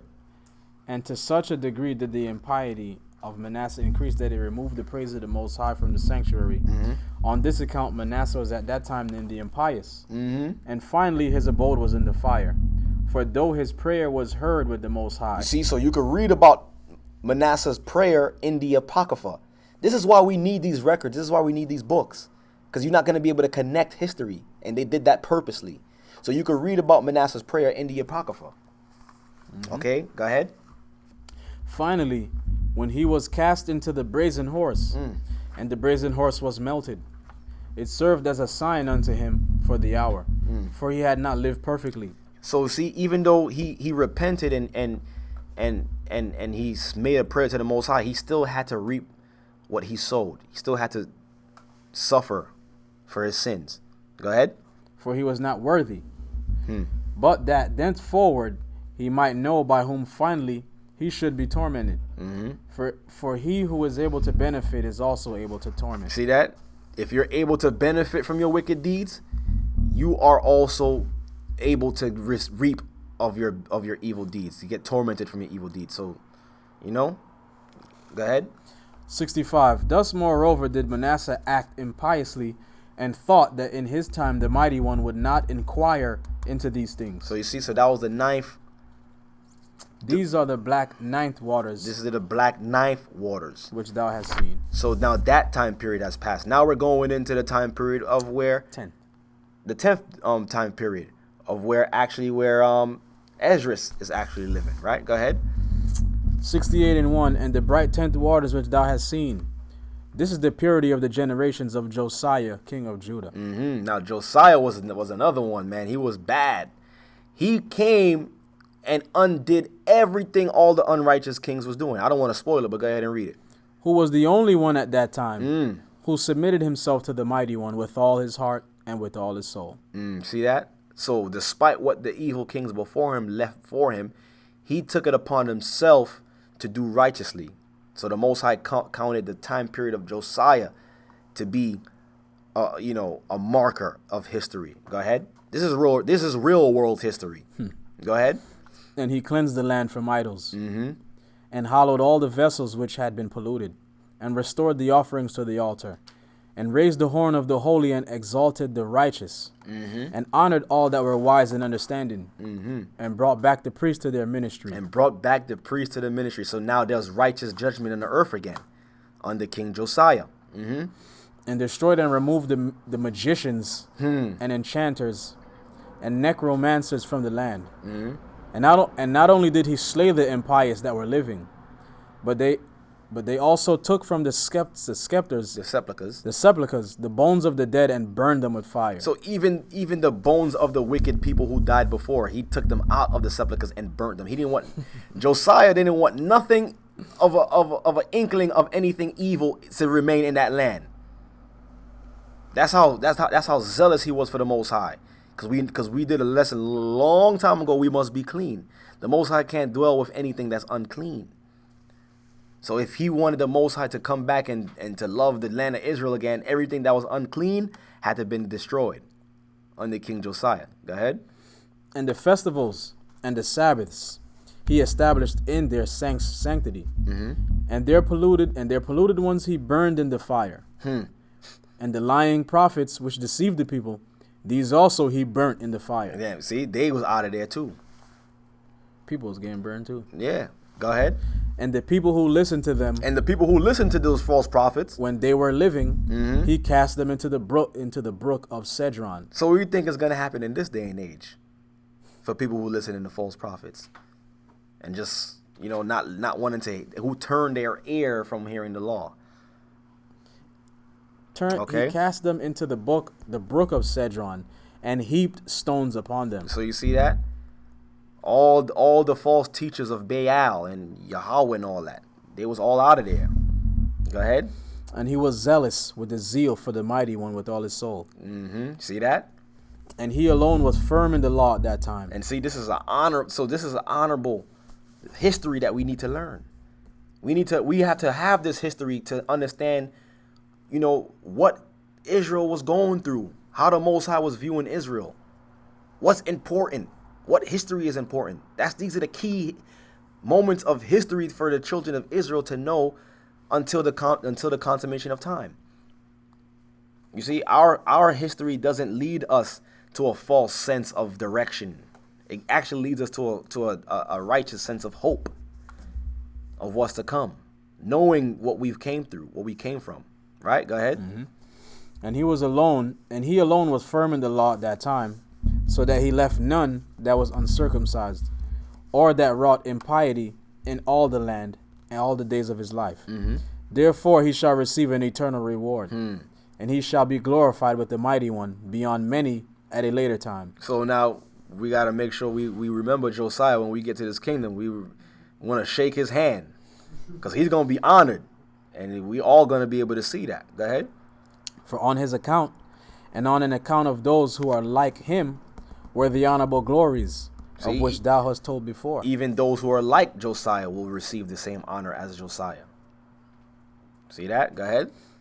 Of thou was told before, created and prepared. These are the bright waters which thou hast seen. 67. And the black 11th waters. So now the 10th part have passed. And as far as we read in 2nd Esdras, a 10th part and a half. So that means there would be a half. I'm sorry, my math was wrong. It wasn't 2 parts and a half left. It was actually, somebody said exactly. It was actually a half and 1 part remaining. That my math was wrong. Excuse me. So from the time of Esdras to now, we're actually living in that part, that half part to the last part, whole part.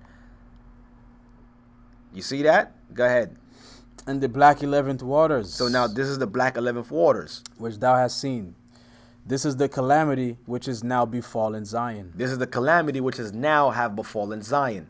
So now this is from that time to the time of Christ to 70 AD to now. Okay? Go ahead. Verse 2. Dost thou think that there is no anguish to the angels in the presence of the mighty one? So he said that, don't you think that the angels is not upset about this? Of what's happening to Zion at this current time during this last part? Go ahead. That Zion was so delivered up, and that lo, the Gentiles boast in their hearts, and assemble before their idols, and say, she is trodden down, who oft times trod down, and she has been reduced to servitude, who reduced others. So you see that? So the Gentiles are actually happy right now we're in a low estate. Why? Because they were so tired of us ruling and having everything, and putting them in their place, and conforming their ways to the ways of the Most High. Now they actually, those who know who we are, and not willing to tell us who we are. This is what they're saying in their secret private meetings. What do you think the Bilderberg meetings is about? I think it's about the economy. It's about how to continue to keep us destroyed and how they can continue to rule the world. Go ahead. Verse 3. Dost thou think that in these things the Most High rejoices, or that his name is glorified? But how will it serve towards his righteous judgment? 5. Yet after these things shall the dispersed among the Gentiles be taken hold of by tribulation. Do you see that? So now, in the 11th part, the dispersed will be what? Read that part again. After these things shall the dispersed among the Gentiles. See, after these things shall the dispersed. So after the time of Esdras and Christ in 70 AD now, go ahead. The dispersed among the Gentiles be taken hold of by tribulation. And in shame shall they dwell in every place. And in what? And in shame shall they dwell in every place. And in shame shall we dwell in every place. So now we understand we are in what's called the final hour. This is the time that we're living in now. We're the ones who scattered amongst the Gentiles living in shame. That's us. That's he's talking about this current time right now. We're in the final hour. Go ahead. 6. Because so far as Zion is delivered up. See, so far as Zion is delivered up. And Jerusalem laid waste. And Jerusalem laid waste. How was Jerusalem laid waste? Are we in the land? Christ said the times of the Gentile will be fulfilled until what? No, he said, and Jerusalem, excuse me. Christ said, and Jerusalem will be trodden down of the Gentiles until the time of the Gentiles be fulfilled. So how is Jerusalem trodden down? Who's in the land right now? Gentiles. All right. They're following our motherland. Okay. They have the homosexual pride parades in our land. Homosexuality going on in our land. Prostitution going on in our land. Murder, robbery going on in our land. We're in that final hour. Go ahead. And Jerusalem laid waste. And Jerusalem laid waste. Go ahead. Shall idols prosper in the cities of the Gentiles? Shall idols prosper in the cities of the Gentiles? Don't we see that? Aren't we living in the cities of the Gentiles? We don't rule anything. This is a Gentile world. Look at all the idols all around here. All the churches in each corner. All the symbolism, everything. This is the time period we're living in. This is what he showed Baruch. Now we know how we could be ready because we know we're living in the final hour. Go ahead. And the vapor of the smoke of the incense of the righteous, of the righteousness, which is by the law, is extinguished in Zion. So you see that? So there's no righteousness going on within Zion or in Jerusalem or amongst the Most High's people. Go ahead. And in the region of Zion, in every place. See, and in the region of Zion, every place. Lo, there is the smoke of impiety. There is the smoke of impiety. Nothing but wickedness going on in the midst of our land. This is how we know we're in that. This is the part we're in there, in the 11th part. So we're not too far away from the completion of time, brothers and sisters. We're not too far away. Go ahead. 7. But the king of Babylon will arise, who has now destroyed Zion, and he will boast over the people, and he will speak great things in his heart in the presence of the Most High. But he also shall fall at last. These are the black waters. These are the black waters, and believe it or not, this time period we're living in, the Most High considers this a black and dark time. So nothing good could come out of this time that we're living in right now. The only thing good that could come out of this time period is what? The fact that we have the Most High's law, statutes, and commandments. But according to the Most High's plan and history and timeline, this is a dark period in world history for the Most High concerning his people and the world. We're not living in a good time. Right? Go ahead. 68. And the bright 12 waters, which thou hast seen, this is the word. For after these things a time will come, when thy people shall fall into distress, so that they shall all run the risk of perishing together. You see that? Go ahead.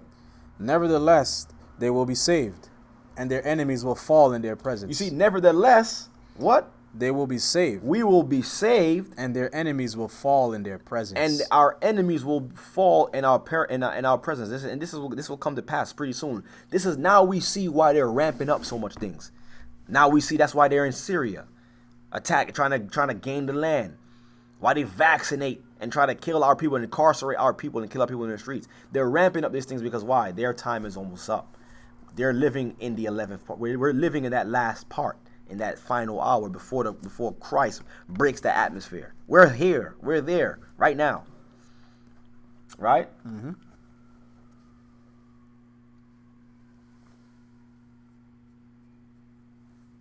Okay. Verse 4. No, verse 5. And they will have in due time much joy. And at that time, after a little interval, Zion will again be builded, and its offerings will again be restored. So you see, so after that, after these black waters, Zion will be built up again. Right? The top. I know, I'm just showing you. Builded, and its offerings will again be restored, and the priests will return to their ministry, and also the Gentiles will come to glorify it. Mm-hmm. So this is towards the end of the 11th of that 11th part. All this is gonna take place in this 11th part. Go ahead.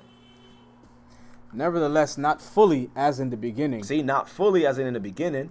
But it will come to pass after these things that there will be the fall of many nations. These are the bright waters which thou hast seen. So now during the bright waters that we have seen, this is the last part. Okay?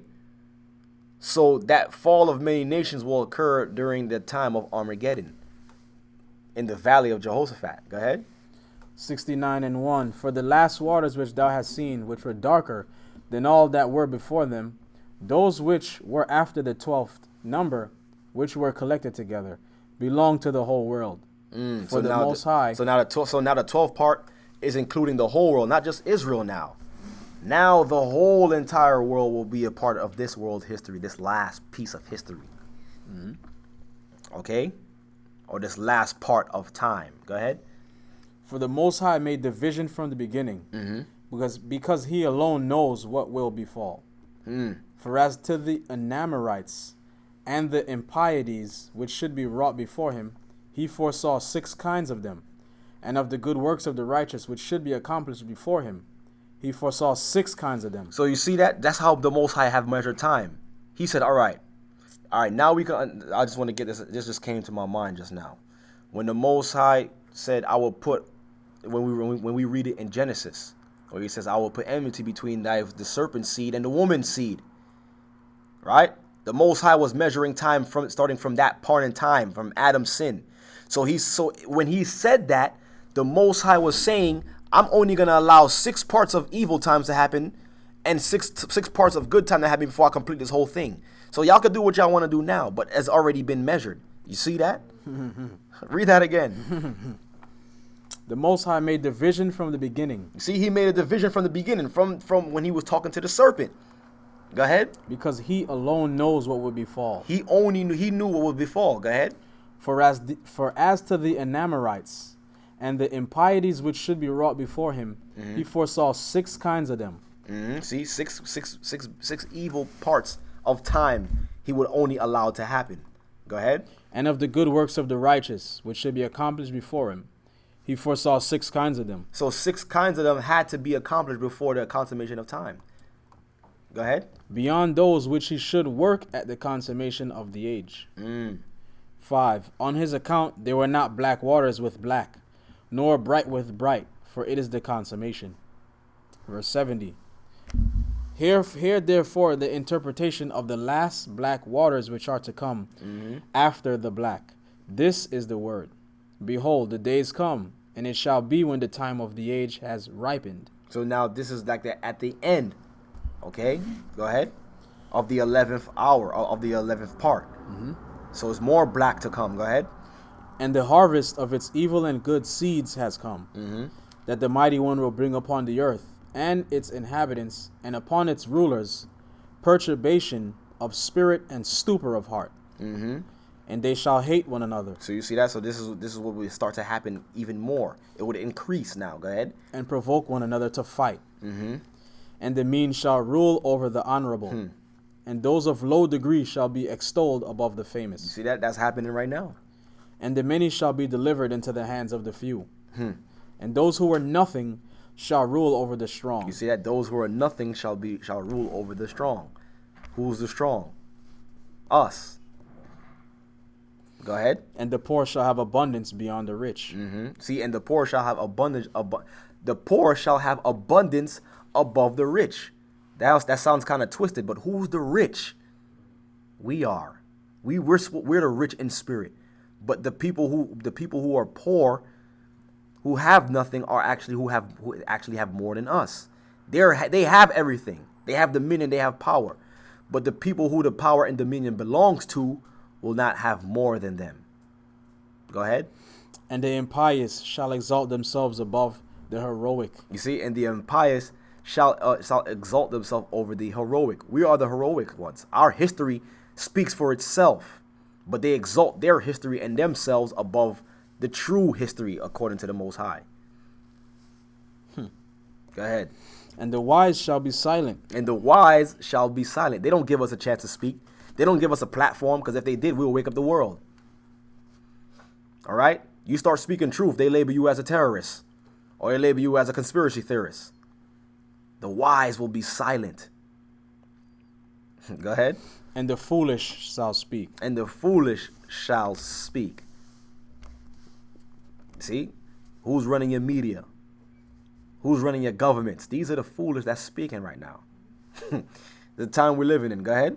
Neither shall the thought of men be then confirmed, nor the counsel of the mighty, nor shall the hope of those who hope be confirmed. And when those things which are predicated have come to pass, then shall confusion fall upon all men.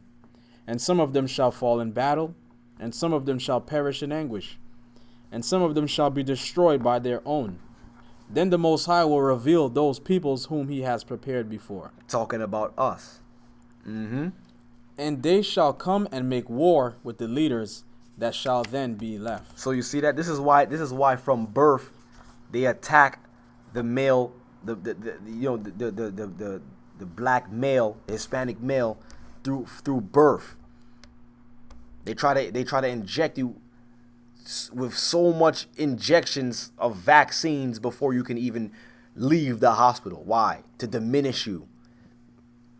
It's all an agenda, because why? There's a future prophecy of a war that's going to take place between the Most High's chosen people and those who are so-called ruling the earth right now. Go ahead. And the Most High said that Israel is the Most High's battle axe. Right? It says that. There's a scripture that says that. But go ahead. Verse 8. And it shall come to pass that whosoever gets safe out of the war shall die in the earthquake. And whosoever gets safe out of the earthquake shall be burned by the fire. And whosoever gets safe out of the fire shall be destroyed by famine. And it shall come to pass that whosoever of the victors and the vanquished gets safe out of and escapes all these things aforesaid will be delivered into the hands of my servant Messiah. So those of the evil ones who escape all these things that the Most High said, because they trust me, they have preparation plans. They're building underground bunkers and they're hiding in caves and stuff like that. These are the people that Christ is going to command us to go and retrieve, and he is going to deal with them personally. Go ahead. For all the earth shall devour its inhabitants, and the Holy Land shall have mercy on its own. So the Holy Land shall have mercy on its own. Go ahead. And it shall protect its inhabitants at that time. This is the vision which thou hast seen, and this is the interpretation. For I have come to tell thee these things, because thy prayer has been heard with the Most High. Hear now also regarding the bright lightning, which is to come at the consummation after these black waters. Here's the final. Here's what we have to look forward to after what we're experiencing now. Go ahead. Hear now also regarding the bright lightning, which is to come at the consummation after these black waters. This is the word. After the signs have come of which thou wast told before, when the nations become turbulent, and the time of my Messiah is come, he shall both summon all the nations, and some of them he shall spare, and some of them he shall slay. So you see that? So Now here come the salvation of the Gentiles. Now this is salvation for the Gentiles. If people say, "Oh, isn't salvation for everybody?" Yes. This right here will show you the salvation of the Gentiles. So some he will spare, Christ will spare, and some he will destroy. Those are the some that he will destroy is the ones who as according to Isaiah 60, okay, who refuse to serve the children of Israel. They shall be utterly wasted and destroyed. But go ahead. These things therefore shall come upon the nations which are to be spared by him. Every nation which knows not Israel and is not trodden down by the seed of Jacob shall indeed be spared. So those who don't know that we were the children of Israel and didn't misuse us, and it was just operating as just regular people and trying to help the world, they will be spared. Okay? Why? Go ahead. And this, because some out of every nation shall be subjected to thy people. Because what? And this, because some out of every nation shall be subjected to thy people. You look at that. You see that? Because why? The kingdom can't work itself. We're not going to be the kings of the kingdom and serving ourselves. The nations will be subjected to the Most High's people. That's salvation. Go ahead. But all those who ruled over you, But all those who ruled over us, or have known you, and who have known we were the children of Israel, shall be given up to the sword. shall be what? Shall be given up to the sword. That's because all this time you knew who the Most High's chosen was, but you refused to tell them and to let them go. Why you think the Most High came down on Pharaoh the way he came down? Look what Pharaoh was doing to the Most High's chosen. So what do you think is going to happen to these nations? They will be given up to the sword. Go ahead. 73. And it shall come to pass when he has wrought low everything that is in the world, and has sat down in peace for the age on the throne of his kingdom, that joy shall then be revealed, and rest shall appear. You see that? Now we will be in rest. Now we will understand what joy and rest is. Under our Lord and our Savior and our King, who will come and do this. We can't do anything. We're just men. But with our King now, we can do it. With our Messiah now, we can do it. With our Savior, Yeshua, we can do it. That's the man that they've been that they make fun of. Okay, they portray him as a weakling. Every time you walk into a Catholic church, they got him on a cross. You got some white skinny white man looking crazy on the cross, mocking our Lord and Savior, making him look weak and feeble when this man has power and great authority. They diminish him on this earth. Go ahead. And then healing shall descend in dew, and disease shall withdraw, and anxiety and anguish and lamentation pass from amongst men. Look at that. Don't you want to make it to this time where there's no disease, no pain, no tribulation, no stress? You're just at ease. This world doesn't bring you at ease. I was thinking about this the other day too.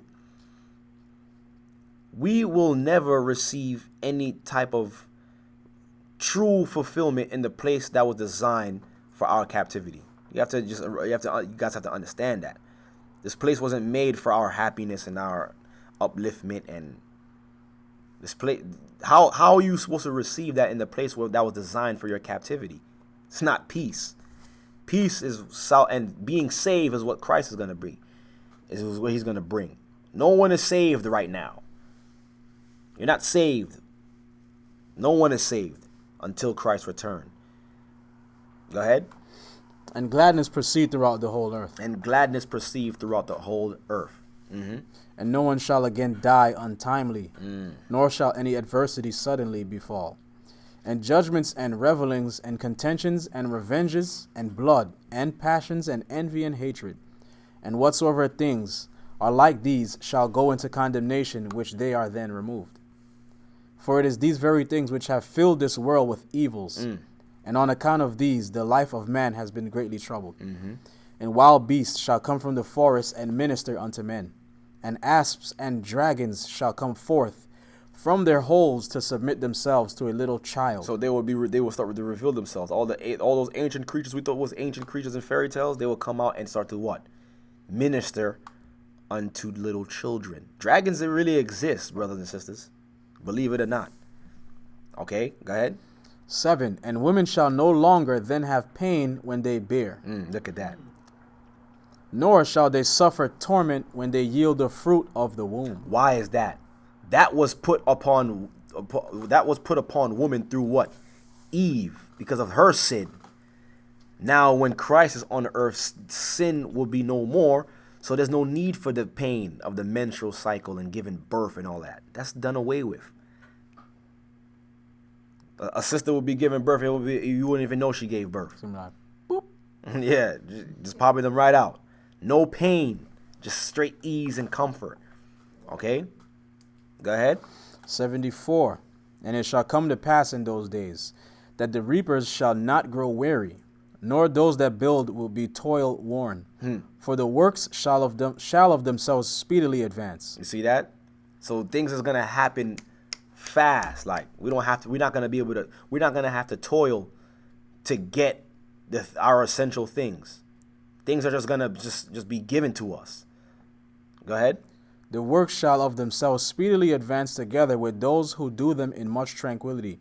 For that time is the consummation of that which is corruptible, and the beginning of that which is not corruptible. Therefore those things which were predicted shall belong to it. Therefore it is far away from evils, and near to those things which die not. This is the bright lightning which came after the last dark waters. This is the bright lightning that came after the last dark waters. And that's the kingdom and with Christ. See?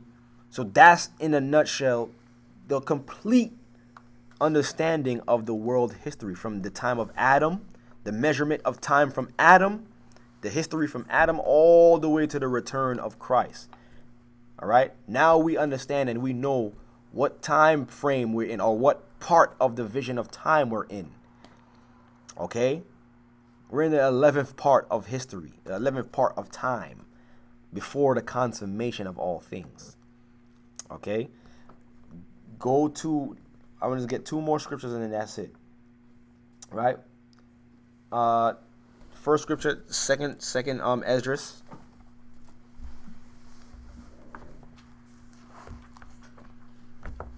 Second Esdras 14.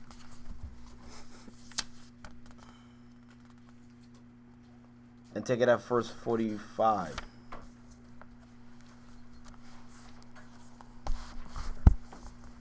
You ready?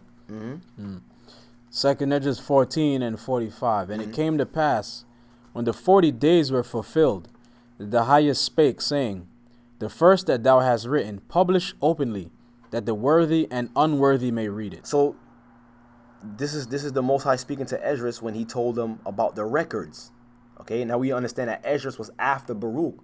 So now this is how we have these records today, because of Esdras. Because Esdras was living during the 10th and a half part. And what part are we in right now? We in the 11th part.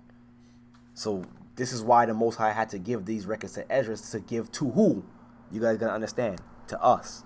Watch. See, read that part again. 45. And it came to pass when the 40 days were fulfilled, that the highest spake, saying, The first that thou hast written, publish openly. Publish openly. That the worthy and unworthy may read it. See that? So now there's going to be records that's going to be given to everybody. All right? Now you see why everybody has our records. Why the Christian church have it. Why the Catholic church have it. Why everybody, the whole world has these records. Everybody has to get a chance, is going to get a chance to learn. Now we understand. Now we also understand how come the Bible is the most sold and most read book throughout all of history. Most High said this would happen. Go ahead. 46. But keep the 70 last. Keep the 70 last. Why? That thou mayest deliver them only to such as be wise among the people. That you may what? Deliver them only to such as be wise among the people. See? Only those who are wise among the people will have the final records. Why? 47. For in them is the spring of understanding. In who? In them is the spring of understanding. In them are the spring of understanding. The fountain of wisdom. The fountain of wisdom. And the stream of knowledge. And the stream of knowledge. This is why this information is not for everybody. This is why a lot of people reject this information, because why? It wasn't reserved for them. But those of you watching, this information was reserved for you. And for us, we are that righteous that the Most High had reserved these records for, so that we can find a way to make it past this 11th part. Okay? Romans 13:11, and that's all for tonight. Romans 13 verse 11. It's a privilege to have to have this understanding and have these scriptures, these hidden books. It was preserved for a specific group of people during the end times. Not too many people have this understanding, right? Romans 13, verse 11. And that, knowing the time, that now it is high time to awake out of sleep. Now is the high time to awake out of sleep. Why? Because what era are we in? What part are we in? What Paul was talking about. Paul understood we was living in that last time. Now you understand what Paul is talking about now, because we are living in that last time. Read that again. And that knowing the time, that now it is high time, to awake out of sleep. For now is our salvation nearer than we believed. Read that again. Now that what? Now it is high time to awake out of sleep. No, that's that last part. For now our salvation is nearer than we believed. And with that, we would like to give all praises to the Most High Ahaya, Mahashem Yeshaya, for giving us this information and understanding and knowing where we are concerning his timeline in history. Knowing that it's time for us to wake out of sleep and to be watching and be ready, because we don't know what hour he's coming, but we know the signs of the times. Khan? All right, now we're going to open it up for questions and comments real quick. I know we stayed way past the time tonight, but it was well worth it, I believe. Okay? It was really well worth it. Let me go into the comment section real quick. Huh? Never got no comments like that? All right, I'll just take a look real quick. And like I said, if now is the time to put in your comments a question, if you had anything from the lesson you want to talk about. All right.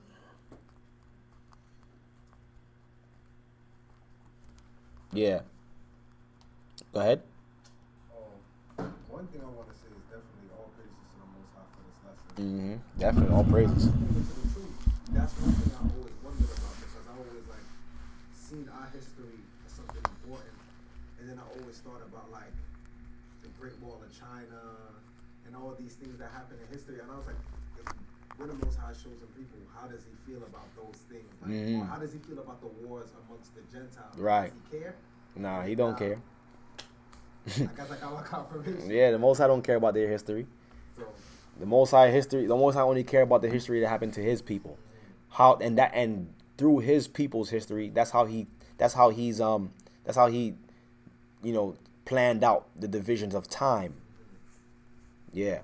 So that even how it's broken down in 12 parts and goes right in order, I think it's beautiful. Yeah, all praises, yeah. One thing I thought that was interesting when I think it was the 11th going into the 12th part, when it was talking about how the Gentiles, some of them have to be saved so they could be subjected to us. It's funny how me and Saban was in the car and we was taking an Uber over here, and then as we're driving here coming from Hezekiah, the Uber driver was an Asian man, but he couldn't speak too much English, and then the whole time we're driving, the cars are the Jewish people, they're wild on the streets. He's in a lane and then it's packed up. The Jewish guy is coming out the parking lane, come between the two cars, and we think he's about to go in the lane. He went out the lane to make a U-turn. He's crazy. To go into a different lane. Everybody's honking him. And they was doing that the whole time he was driving for some reason. I was like, this people looks crazy. And then he can't speak too much English. He's like, yeah, they don't care. They don't care. But he said, but what's the funny history about Jesus Christ? I was like, what is that? And he said, he wasn't really white. I was like, A Chinese man was telling you that. Yeah. It gets interesting more. And I was like, oh yeah, so what was he? He's like, he was black. He was black. I was like, Look, the Gentiles is professing it now. And I how you know this? He said, because people don't do the history. People don't do the history. Look at him telling you. How could these people be in Egypt and they're white? He said, there's It don't no make way. no sense. He said before I didn't know that. He said even in China they used to put up his picture as white. They used to believe it, but he said, but now I see a lot of information is coming on the internet. You see that? A lot of stuff is coming. So he said, so now when I see it now, I laugh at it because like how could he? Right. He be black, and I was like, oh yeah, and I talked to him about the stuff about Caesar Borgia and stuff like that, and then it gets even deeper. Like he's talking like he said, what they did to your people was horrible, man. What they did to your people was horrible. He said, in my opinion, he said, this is just my opinion. He said, you guys have like one of the most best genes I ever seen. He said, especially your woman. He said, their skin is so tight. He said, it's so smooth. He said, even like he said, your athletics, of course, he's talking about athletics. Right. And then he's like, but even your leaders. He said, Chinese people wish to have somebody like. Look at that. You see that? Or Malcolm X. The Gentiles waking up. And then of course he went off into Buddhism. Right. And then he was like, oh, I'm a Buddhist. And he said, I wish that we could all just come together because we all the same people. But I had to let him know and understand because he said, I want people to know that Christ is black. But he said, but I don't see the point in it if he was just another human being too. It shouldn't matter. But I was telling him, I was like, you got to understand these people have used that false image to put our people down. And to use their image to be superior over us. And he's like, yeah, I understand. He said, with that, like he said, you guys should have got paid for some of the stuff that you guys did, especially in slavery. He said, because other people got paid, the Jews got paid, you guys should get paid too. Yeah, I mean, they're just connecting the history and using common sense. You understand? And that goes into what we just read in Baruch, where he said that those nations who didn't know that we was Israel and didn't use us, they will be spared. But those who did know, and they used us, they'll be destroyed. And he said, that's a fact. It's about time they should take down that image. And I was like, you need to tell more of my people. I said, but you need to tell more of my people this truth. He's like, I was telling them a lot of them don't know. Well, pretty soon that image is gonna be non-existent. So. But I just. It was all praise to the Most High. We see that the nations is waking up too. The nations will tell you. The whole time when he was talking, I was like, sometimes he was going off into the Buddhist thing, and I was like, I know he's. Yeah. He don't know what he's talking about, but to the fact that he even said that and know that. Right. And had a certain level of admiration. I tried to record some of it too while he was talking. You're gonna hear the part about the reparations, but other stuff, but I thought that was beautiful. All praises to the Most High, man. Oh, for real. And I had a question about a scripture. All right, what is it? Hold on. It's in Acts.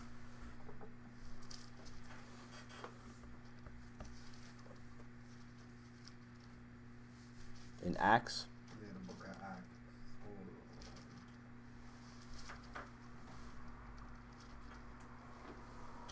It's Acts chapter 22. Hold on. Acts 22. And you could start at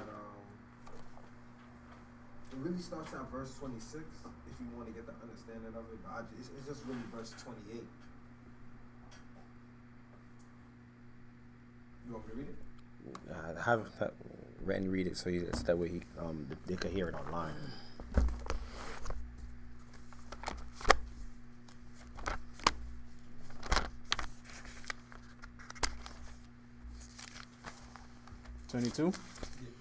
Chapter 22, verse 28.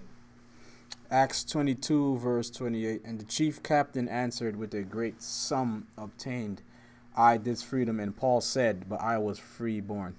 So what I was trying to, I was going to ask you, at this time, Paul was getting like persecuted when he was going to Jerusalem. And then he told them that he was a Roman. And then I guess they asked him, they was like, you're a Roman? Like, how could you be a Roman? And then he said, I was freeborn. I wanted to know what that means. What do you mean? Well, basically what he's talking about, I was freeborn, meaning I was a citizen. I was born here. That's how they spoke when he said I'm a freeborn. There was people during that time who weren't freeborn. They weren't considered citizens of Rome. So that's why they was questioning him like that, and they didn't really believe him because like he didn't look like a Roman. You understand? That's why they asked him, Yeah. so aren't you Egyptian? Mm-hmm. Alright, that's all I can say. Right. So for yourselves, last time. Lascelles? Hold on.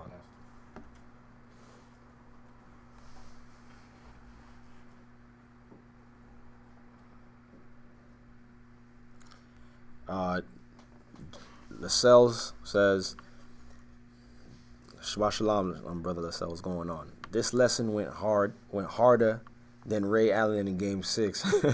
All praise to the Most High, Khan. All praise to the Most High for this information. He says, but what scriptures y'all got for me to be sturdy up on the counsel of Jeroboam? Well, you could start reading 2 Kings, the 8th chapter. That's when he reigned in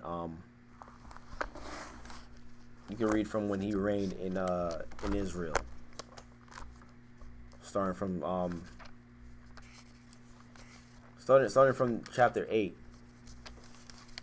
And even in the book of Colossians as well too. But yeah, start from chapter 8. Go to verse 9 and it goes into Jezebel and all this and all the spirit of who Jezebel was at this time, and okay, and Ahab, that wicked king as well. So yeah.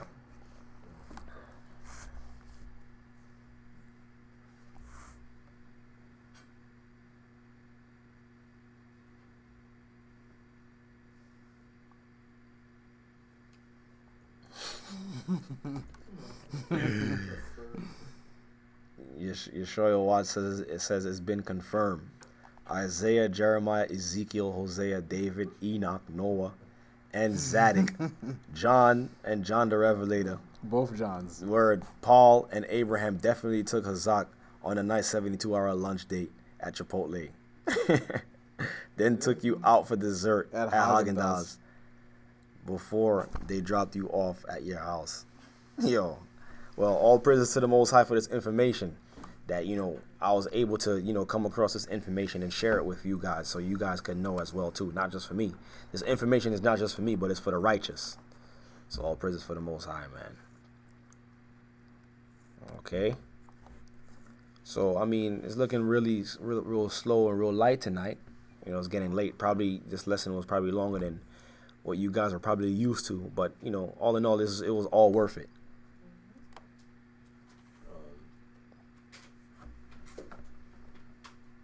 I don't know if you guys heard of what Trump was saying. Coming close to his 100th day as being president. Mm-hmm. Going back to the world being in a stupor. I quote from said, I loved my previous life. I had so many things going. This is more work than in my previous life. I thought it would be easier. So he didn't know he was getting what he was getting himself into. The quotes from the new President Trump, said he wished he could go back to his old life because it was easier than what he got to do now. They're probably requiring more. They're probably requiring more from him than what he's willing to do. That could be arranged. I mean, of course, yeah. But this is all set up that way, though.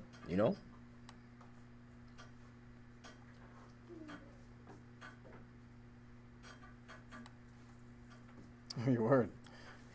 He said, no, the length doesn't matter. Mm-hmm. Christ's lessons in the kingdom. Who knows how long it's going to be? Word. It's probably gonna be for days at a time. We're not even gonna consider it. Right. Sister Shaloriel, Shabbat Shalom, Sister Shaloriel says, I'm sorry I missed it, but I'll have meat to listen to tomorrow. Khan. Oh yes. Make sure you have your pen and pad ready for tomorrow. You got a lot of information that you have to study up on. The complete world history from Adam to the return of our Lord and Savior. So you're gonna have your Sabbath, booked tomorrow, or later on, I should say. All right. But Anybody else want to take? Anybody got? Is this all information was good, easy to understand? Right? Yeah, it's mind blowing to know, the history that was given to our fathers was at our disposals and was revealed to us at this time for a reason. Most High is not gonna leave us out the loop. Why would He tell us to watch and pray and to be careful and be ready and not have the signs to know when to be ready? You gotta always be on guard. But now is the time to be on guard the most, because now we know that He's close at the door. Right? So, Shabbat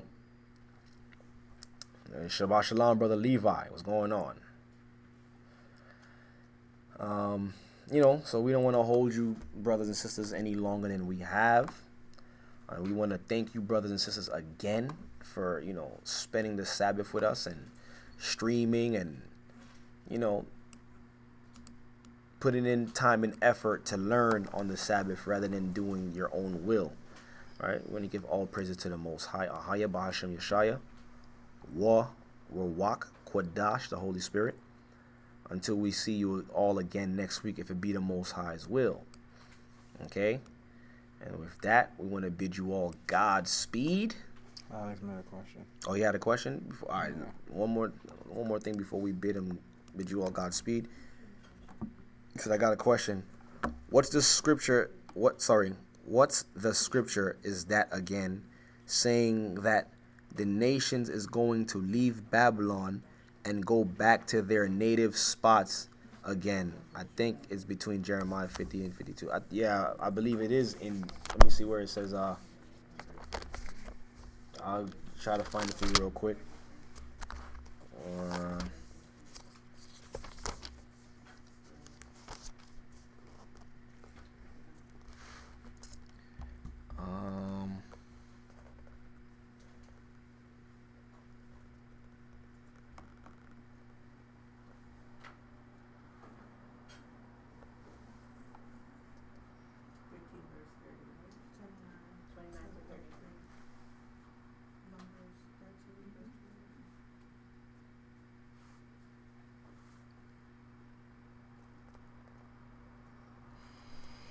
Give me 1 second. Let me see if I can find that scripture for you. I believe it's where he says the nations.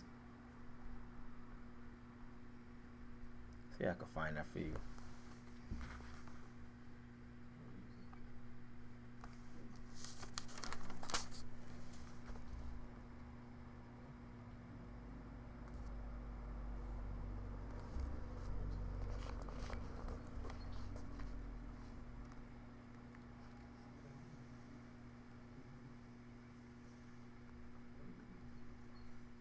I mean, you found it? Isn't it Isn't that Isaiah 11? Read that real quick. Where it says what? He said again, his hand to recover the remnant of his people should be left from Israel. No, he's talking about the scripture where the Gentiles will start to they'll go back into their home. I forgot that. Of his own.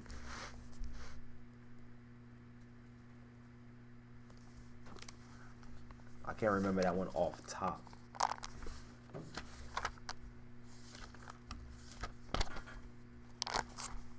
If one of y'all brothers could find it, let me know if you find it now, and have Ayan post it up.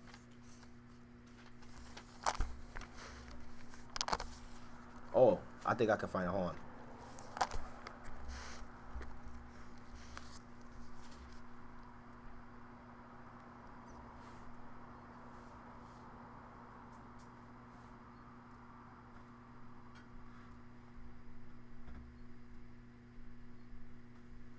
I think I can find it. Jeremiah. All right.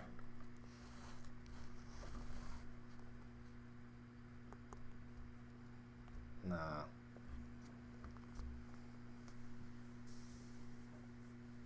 That's not it. When I find it, I'll definitely be sure to text it to you.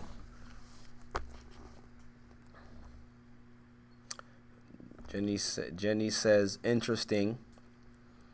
that in the second part, the great ones, the giants, were slain, which was during the time of Noah, and the scripture says the coming of the Son of Man will be as the time of Noah.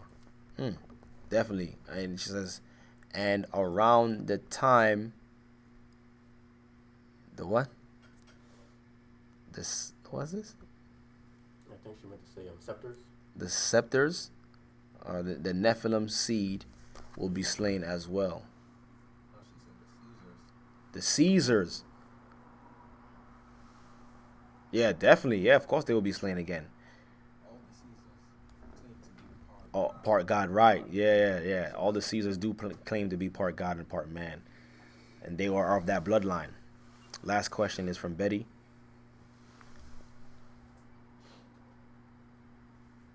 All right, you can just put it up before we sign off, because it's getting late. He asked it in between Jenny's question.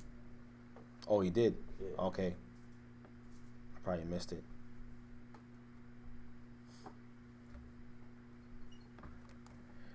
He says, is hookah unlawful without tobacco or smoke, but instead with vapor? Okay, well, the question is, I mean, there's nothing in the law that says thou shalt not do hookah, but what does hookah do for you? You know, what is hookah? Anyway, can anybody tell me what hookah is? I mean, I know what it is. I know it's that thing that people smoke in these hookah lounges. It's flavored tobacco. It's flavored tobacco, right? It's not tobacco. It's not tobacco? It's not tobacco. If it's tobacco, that's a drug. You can't just sit down and smoke it. No. It's flavored tobacco, that's what it is. I was told by them it's flavored tobacco. I thought it was tobacco too. Tobacco, yeah. Tobacco was grown out of the ground. And it's not addictive. It's not addictive. It's what they do to tobacco in forms of cigarettes is what makes it harmful. Yeah. I was told by one of the Yemen whatever people, it was flavored tobacco. That's what they told. That's what I was told.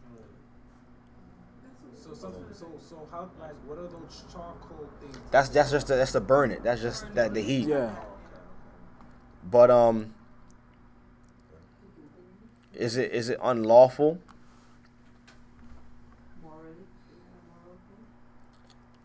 I mean, should you be doing hookah? Like what are your purposes of doing hookah? I think she's also talking about vaporizers too. Oh, vaporizers. Vaporizers is was created to wean people off of some way of them trying to wean them off of actual harmful cigarettes, because cigarettes is harmful. Yeah, Levi just added they have non-nicotine ones, right? Yeah. I was told by one of those guys a while back when we tried hookah years ago. I asked them, "Is this harmful?" He was like, "No, it's just flavored tobacco. Tobacco is grown." But tobacco, if used for a long period of time, is harmful. Tobacco. Yeah. Hookah is still contain nicotine, and it is addictive. See, so the sister just did some research. Hookah contains nicotine, and it still could be addictive. and it can still be addictive. But vaporizers, they have nicotine ones, and there's non-nicotine. I even asked myself. Yeah, but like, what's the point of having it? But having wait a it minute. The question was asked, is hookah unlawful? If you want to go that realm, you have to be more specific, because drinking alcohol could become unlawful. Smoking weed is unlawful because it harms your vessel, and the Most High dwells within us. So we should be, as believers of Christ and followers, trying not to harm our vessels. So you shouldn't do anything to the part where you destroy yourself. Harms yourself. Once you go into the destruction of your temple, then you're in error. The scripture tells that's a great point, because the scripture tells us. I remember I had this conversation with a brother not too long ago, where I was telling him, like, you know, the Most High says, he who destroys his temple, the Most High will also destroy. So, you know. So the same way you could consume alcohol or whatsoever, you would drink it in moderation. But then if you use it to become a drunkard, it's unlawful. Right. All in love, yeah. You see that? So I would say the same goes for hookah, if you wanted to do that for recreational purposes, you just shouldn't be caught seen in a hookah spot every single day smoking hookah. Right.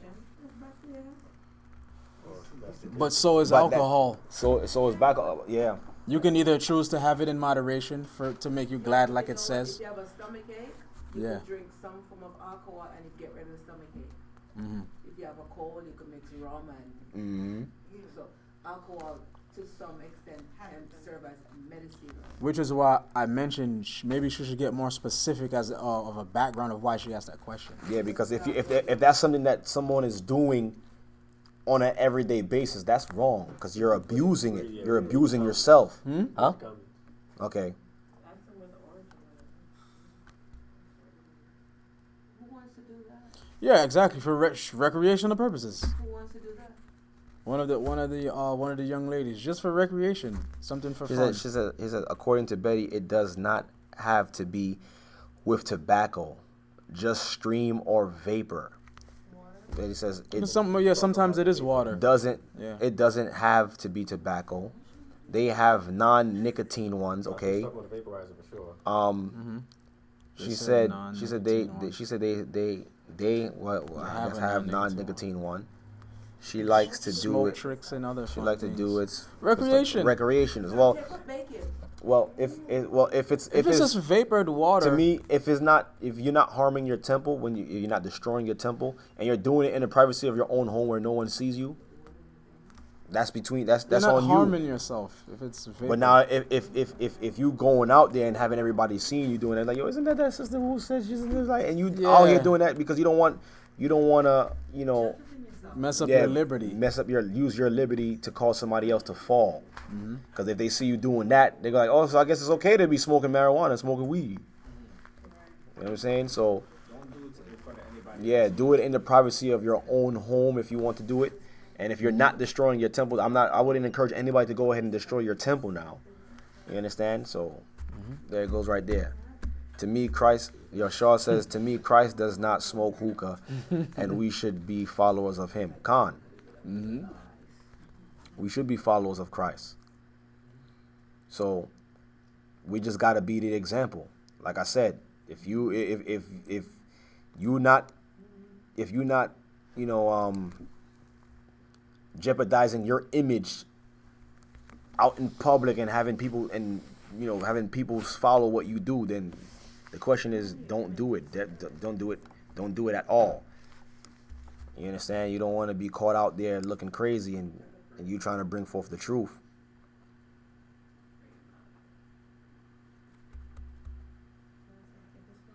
And that's something that you're gonna have to judge with. Like I said, judge it within yourself. But just like I said, I wouldn't encourage anybody to do anything. I just want to say this clearly. I would never encourage anybody to do anything that's harmful to their health. But if you're saying that what you're doing is not harmful to your health, I wouldn't want anybody destroying their temple. The Most High will have no mercy on that person. And hookah, Persian, is a single or multi-stem instrument for vaporizing and smoking flavored. So, all right, yeah, and for that we was something like that as far as hookah, because that's not something I don't know who started that. Persian. It could have been Persian. Apparently it's Persian. Yeah, well that's their culture. So we'll leave it at that for now. Okay, until a later time. We'll talk more about that. Offline. Probably with each offline. other. Yeah. So with that being said, we're gonna say Shabbat Shalom, everybody, and we're gonna bid you all Godspeed until next week, if it be the Most High will. All right. All right. Shabbat Shalom, brothers and sisters. Shalom.